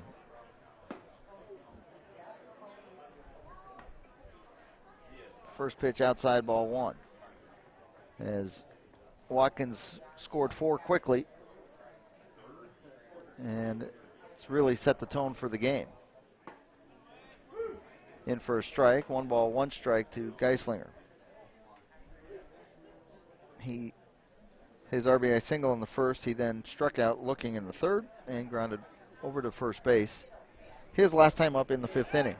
Throw back over, another swipe tag by Stanislawski. Safe again is Berg, and all that's happening over there is he's getting 1 dirty jersey and pants, but he's brushing them off nice. Not a lot of dirt on it. Line drive, and that might be towards the gap. The center fielder races over to cut it off. Berg turns at second and will head to third. So an a single to right field for the second base hit for Geislinger, and heading over to third. Now batting shortstop number 22, Nolan Geislinger. Now Nolan Geislinger, the shortstop. Both the younger Geislingers in high school still. So you got a good mix of veteran players and some young players that will feed that new blood into the program. So Carson is on at first. The head coach at Eden Valley Watkins is over at third, and Dan Berg, and now Nolan Geislinger pops it foul.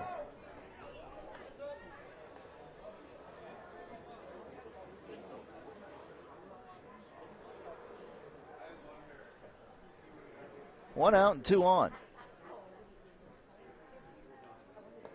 Off-speed pitch is swung on and missed for strike 2.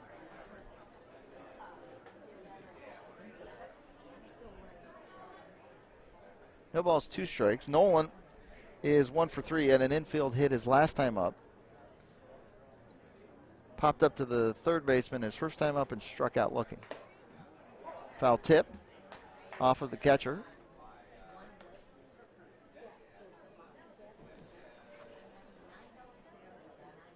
And Revering.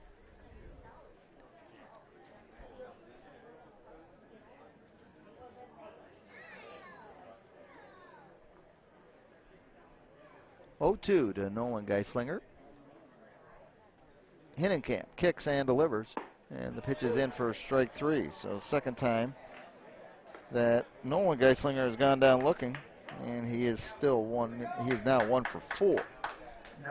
Kevin Kramer is the aforementioned player who started everything off on that first at-bat. Doubled and scored right away to lead off the game. He has scored 2 times, scored in the 4th as well on a base hit, or singled and scored, and he created that run by stealing a base and a throwing error and then a wild pitch.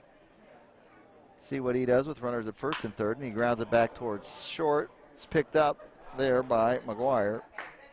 And McGuire steps on the bag for the out. So it's 7th inning stretch time. As Kramer goes down on the fielder's choice, or the third out recorded on the fielder's choice, the out at second. And we are ready for the bottom of the 7th.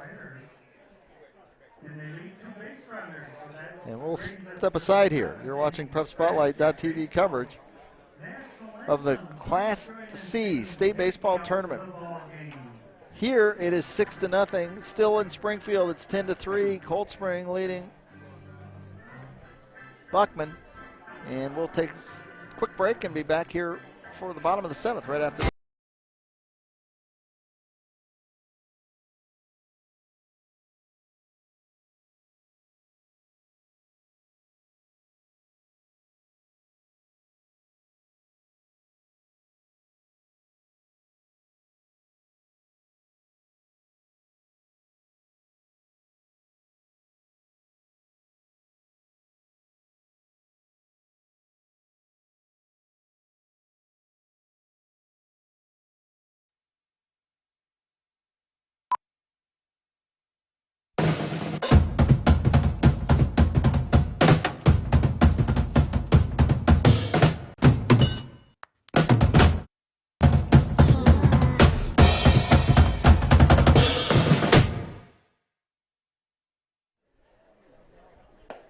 Bottom of the 7th inning.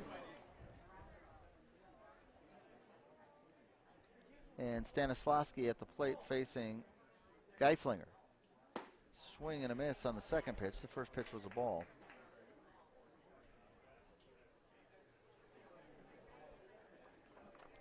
Stanislavski 0 for 2 with 2 strikeouts.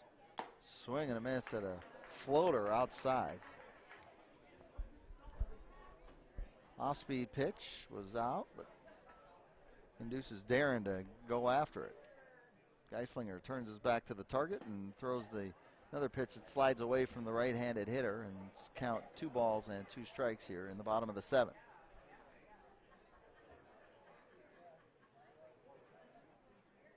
Fastball inside. Haugen, the catcher, thought he had it. Was going to fire down to third. He holds off on that throw around the horn when he doesn't hear the strike 3 call from the umpire. So now the count is full to Stanislavski. And it's strike 3. So Stanislavski goes down for the 3rd time. Now batting shortstop number 20, Sean McGuire. 1 down, and Sean McGuire comes to the plate. He is 0 for 2. He's put the ball in play both times. And he's first pitch swinging. He takes a hack at an inside pitch off the plate, swings and misses. 0-1 the count. Another fastball right over the heart of the plate, and it's 0-2 in expedient fashion. Coming up next, the Foley Lumberjacks taking on New Prague, the Orioles. This ball's popped up into shallow center. The shortstop, Nolan Geislinger, calls for it. The breeze is going to hold that one up anyway, and he tracks it down. So that's the second time that McGuire has popped up to his fellow shortstop, his counterpart. And 2 down in the 7th. The Fergus Falls team is right now a little bit in a trance as they are trying to get something to happen as Geislinger's scoreless streak in the state tournament continues on. Strike 1 from Geislinger to Pete Gosted, the starting pitcher. Gosted 0 for 2. Pitch outside, and the count is 1 ball and 1 strike. 2 outs in the bottom of the 7th inning. Fergus Falls has had a runner at second base. That's it. Pop foul, and it's a ball and 2 strikes.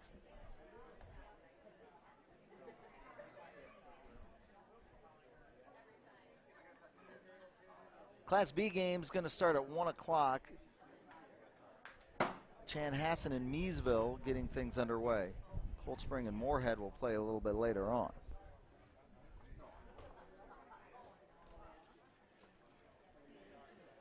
That foul ball keeps the count at 1-2. Geislinger with 10 strikeouts on the game.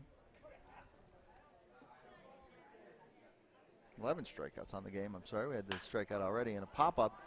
We'll see how the wind knocks that one down. It's the left fielder, and that's Matthias who's going to make the play. We haven't called his name yet. There's not a lot of balls hit out, so we played 7.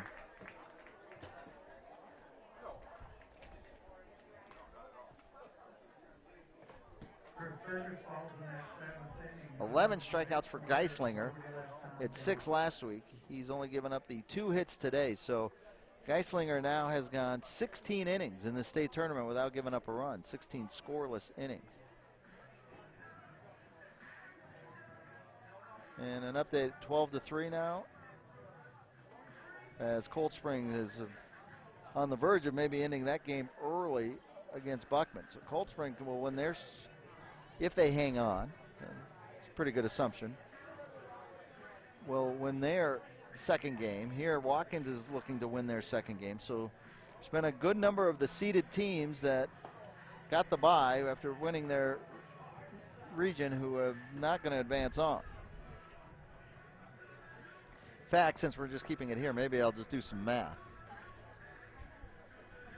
So we take a look at my own private bracket. You can head to mnbaseball.org for all the latest information as well on what's happening with the state tournament.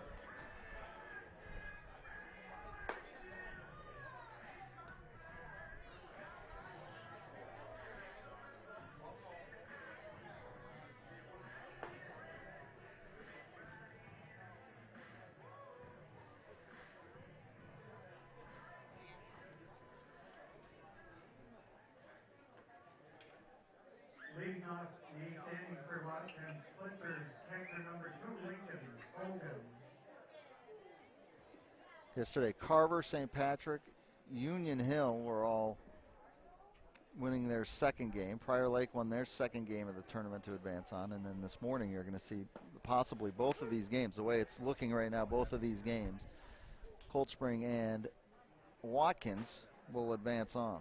We are in the top of the 8th inning now. And Lincoln Haugen grounds to third. And this time he's thrown out. The slow rollers in the infield have been eating up the Fergus Falls defenders, but this time Haugen is out on the play from Bozek. And Matt Geislinger comes to the plate now. One down in the 8th.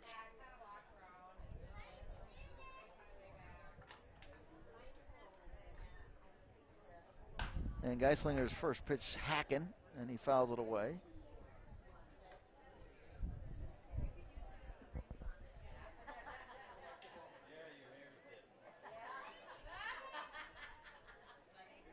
Oh, 0-1, and it's still Hinnenkamp from Long Prairie pitching.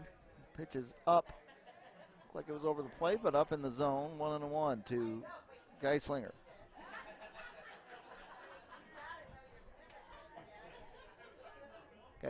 Geislinger grounded into a double play his last time up as the curveball is high, 2-1. He's grounded into a double play, and then he induced a runner's interference double play. Fouled away, and the count levels 2-2. As now the overcast skies completely envelop us here in Milroy. Look out down the lines, the party deck. A lot of people throwing on their sweatshirts, and might even have to go grab mine here for the game 2. Base hit up the middle for Geislinger, a single. And his second hit of the game. Third hit of the game, sorry. Scoring the wrong person. Brendan Ashton, who has back-to-back base hits after striking out in both the first and the second inning, as Geislinger is going to be run for. And coming into the game to run for Geislinger is Dustin Kramer, is at first base running.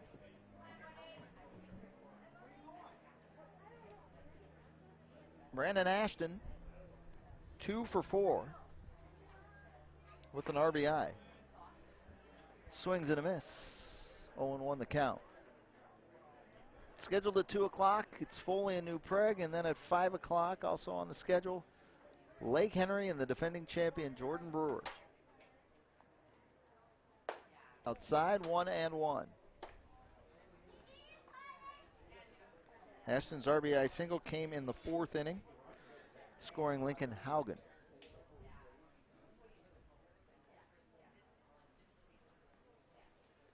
One and one out. Runner at first heads back towards first, and then will scoot along to second as the ball gets past the catcher, Revering.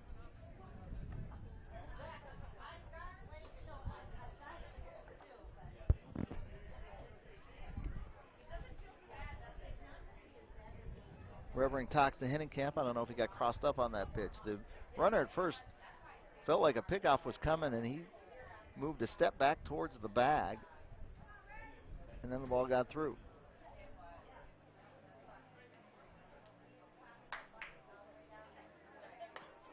Pitch foul back, and it's 2 balls, 2 strikes, 1 out here in the 7th.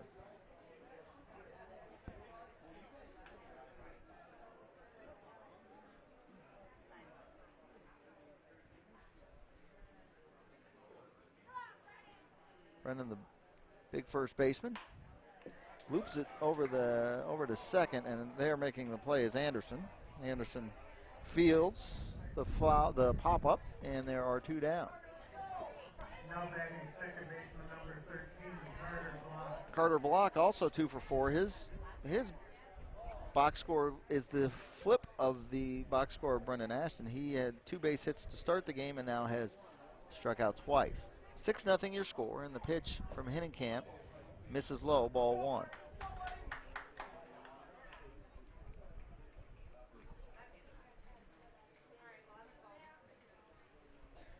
completely different weather day than we've experienced the first 5 days here in Milroy. Strike on the outside corner, 1-1. Carter Block looking for information, trying to gather information as to where that pitch was.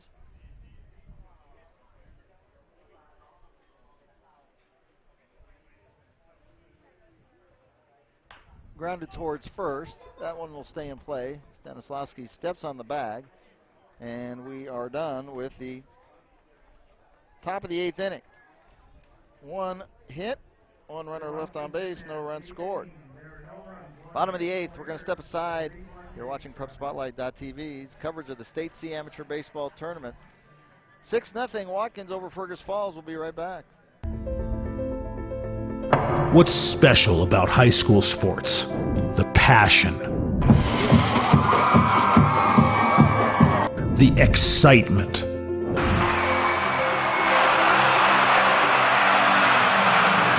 the memories.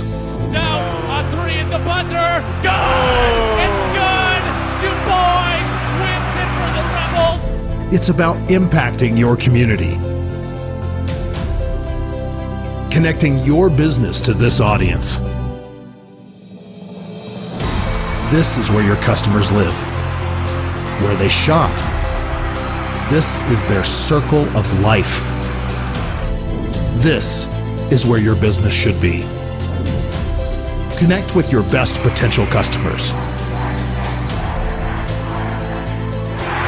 This is your invitation. Get in the game.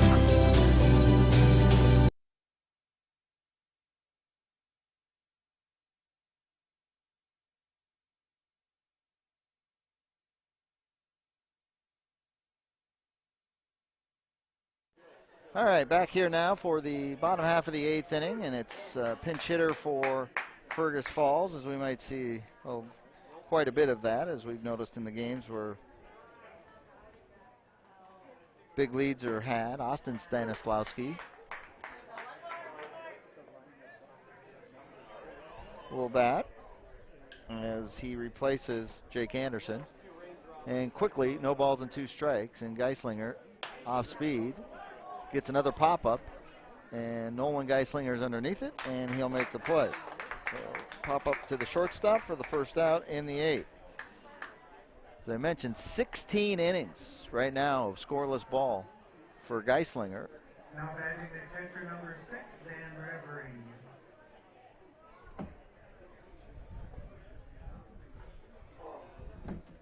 And that'll be tops at this moment. Revering, who has one of the 2 base hits against Geislinger, looks at a fastball over for a strike.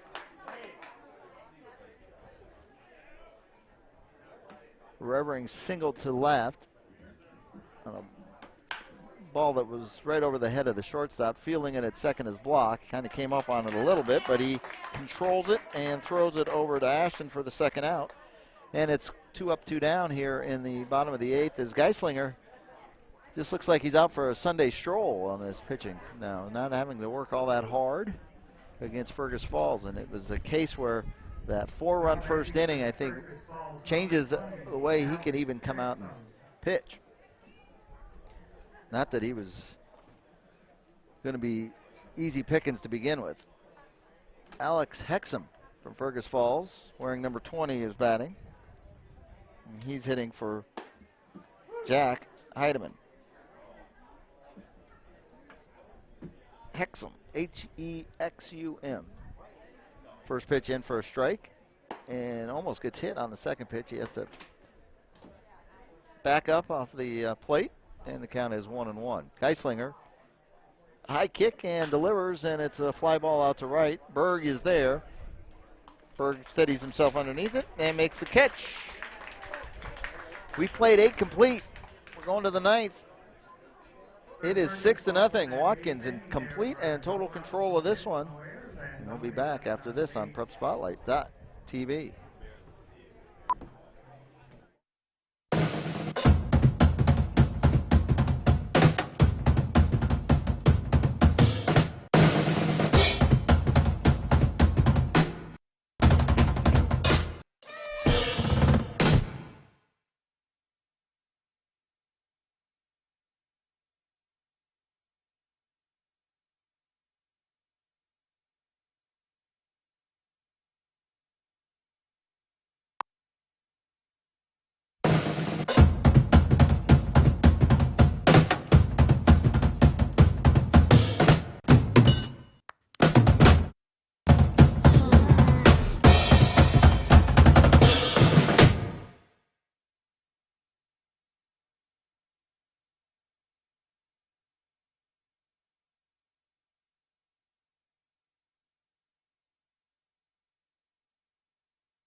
Top of the ninth, and again an update on the game in Springfield. Cold Spring. The Rockies are up 12-4. 3 home runs were hit by the number 2 hitter, Austin Duffner. He had 7 RBI in that game. And they look like they are headed on. It's 12-4 now against Buckman. Dan Berg coming to the plate for Watkins. Berg has reached base 3 times. And the first pitch from Hinnenkamp, who has gone since he entered the game in the 4th inning. He inherited runners in the 4th, and he has stayed in there and gave up the 2 runs, or the 2 inherited runs.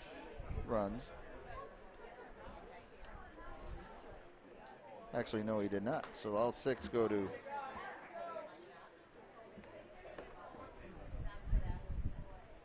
Pete Gostad. So he's got 6 runs, 4 earned. Gostad will be the losing pitcher if this score holds, as it looks like maybe a little moisture is chasing some folks into the grandstand area. 1 ball, 2 strikes to Berg. Hinnenkamp delivers, and it's looped over the head of the shortstop, and it's going to land for a base hit. So Berg, 3 base hits for Berg. He reaches base 4 of the 5 times, and then again he was involved in that crazy play. It was he was at the plate on the ground ball that we had the double play awarded to Fergus Falls on interference. And you can see the rain is coming and is here. It's coming down. It's not coming, it's coming down. Runner at first. Swing and a miss, as we have a pinch hitter, number 25 at the plate for Watkins. Oh, and it is Gavin Mathias. Mathias is hitting. He's been DH for, so Mathias is taking the spot of Heath Kramer. So a good chance to get Gavin an at-bat here in state tournament time. Playing left field today with Berg in right field. Berg now on first base, and in the rain, Mathias gets his cuts. Yeah, great Skip. You send me out when it's raining to get my cuts. And he goes down looking for the first out.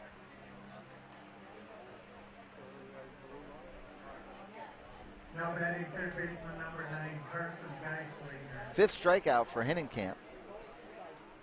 Geislinger is hit, and there's now runners at first and second.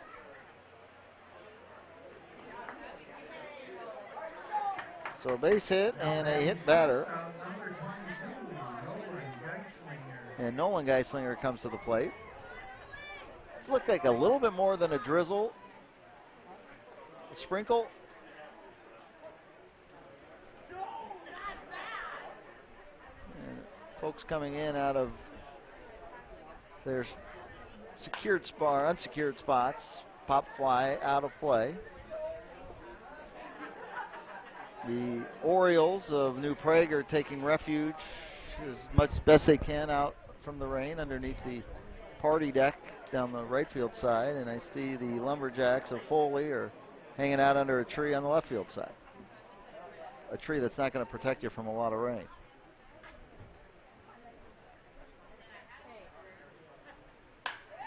Ball hit by Geislinger. Nolan out to left field. Fielded by Mann. Austin Mann makes the play, and there's 2 down. 2 runners on and 2 outs, and up to the plate is Kevin Kramer. Kramer 2 hits.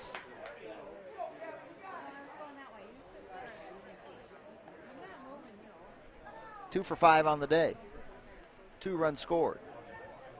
He set the table the best way a leadoff guy can set the table, by doubling in the first and scoring. That right there is the go-ahead run, and they didn't need anything else to this point, at least, it looks like. Hinnenkamp misses outside with a breaking ball on the first pitch to Kramer. Matt Geislinger has gone 17 innings in this tournament without giving up a run. Let's see if he can make it 18 and head towards the Sweet 16. 2 balls and no strikes to Kramer.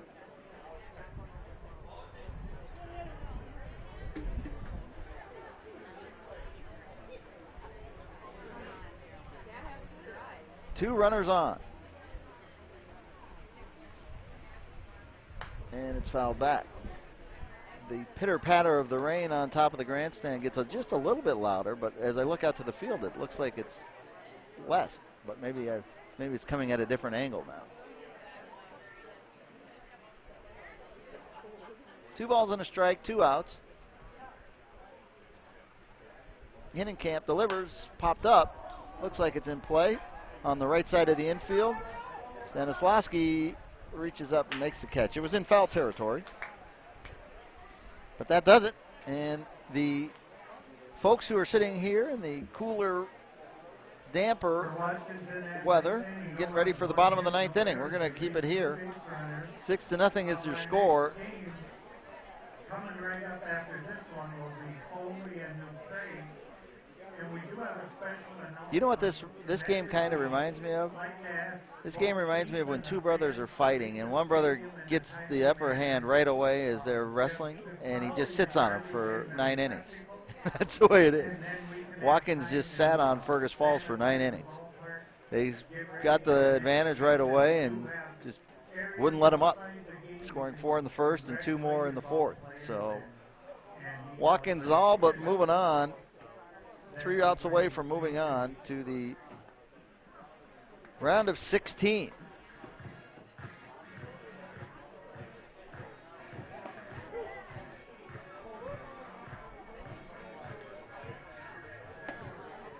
And they will match up with Bird Island if they get these 3 outs Saturday at 3 o'clock in Springfield. So we'll see what transpires here in the bottom of the 9th inning. And what transpires with the weather as we go forward for the rest of the day and getting the field prepared and ready for the 2 o'clock game. Foley and New Prague. It's been a good stretch for the teams around New Prague in this tournament. Union Hill and St. Patrick advancing on. And New Prague now trying to be a 3rd squad. They even throw Prior Lake, which is just north of New Prague. That little pocket of area has been solid. So back to the game here as we'll call the bottom of the 9th inning. And hitting for Fergus Falls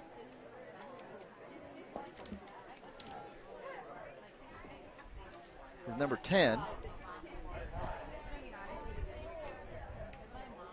Mitch Porter at the plate. Porter hitting for Hench. Hench, the leadoff hitter for Fergus Falls, had a rough day at the plate. 3 strikeouts against Geislinger. So 3 balls and 1 strike now to the pinch hitter. And foul ball. And Geislinger's got the count full, 3-2. Mitch Porter from Breckenridge, Minnesota. And he laces a base hit. The 3rd hit of the game. Well, he tried to go to first as Berg comes up firing. And Porter's on with the single.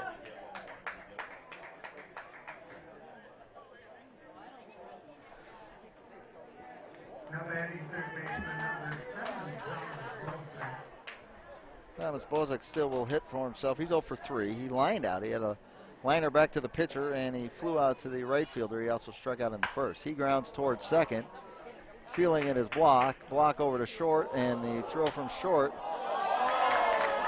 is tracked down by Haugen. Running down the line, backing up like a catcher should, and he makes the play. So the crowd appreciating Lincoln Haugen and his approach to playing the game.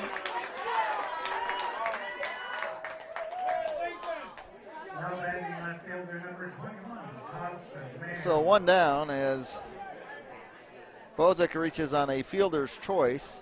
Out at second is Porter, and Tostin Mann, who is 1 for 3, comes to the plate. Just 3 hits in the game. And it's over for a strike. Darren Stanislawski is on deck. Runner at first and 1 out. Mann lines it up the middle and for a base hit past the diving second baseman block. And talked about the scoreless inning streak, and it's in a little bit of jeopardy at this moment as a 4th base hit is recorded. The second for Mann, so Mann gets 2 hits in this one.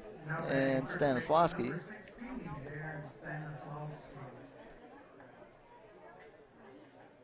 is at the plate with 1 out. So we'll keep an eye on this scoreless streak. That might be the drama here of the 9th inning, but you never know. Play till there's 3 outs. Fergus Falls trying to get on the board. And the first pitch is outside, fastballs. It looks like the rain has stopped. Precipitation is diminished for this moment. 1 ball, no strikes.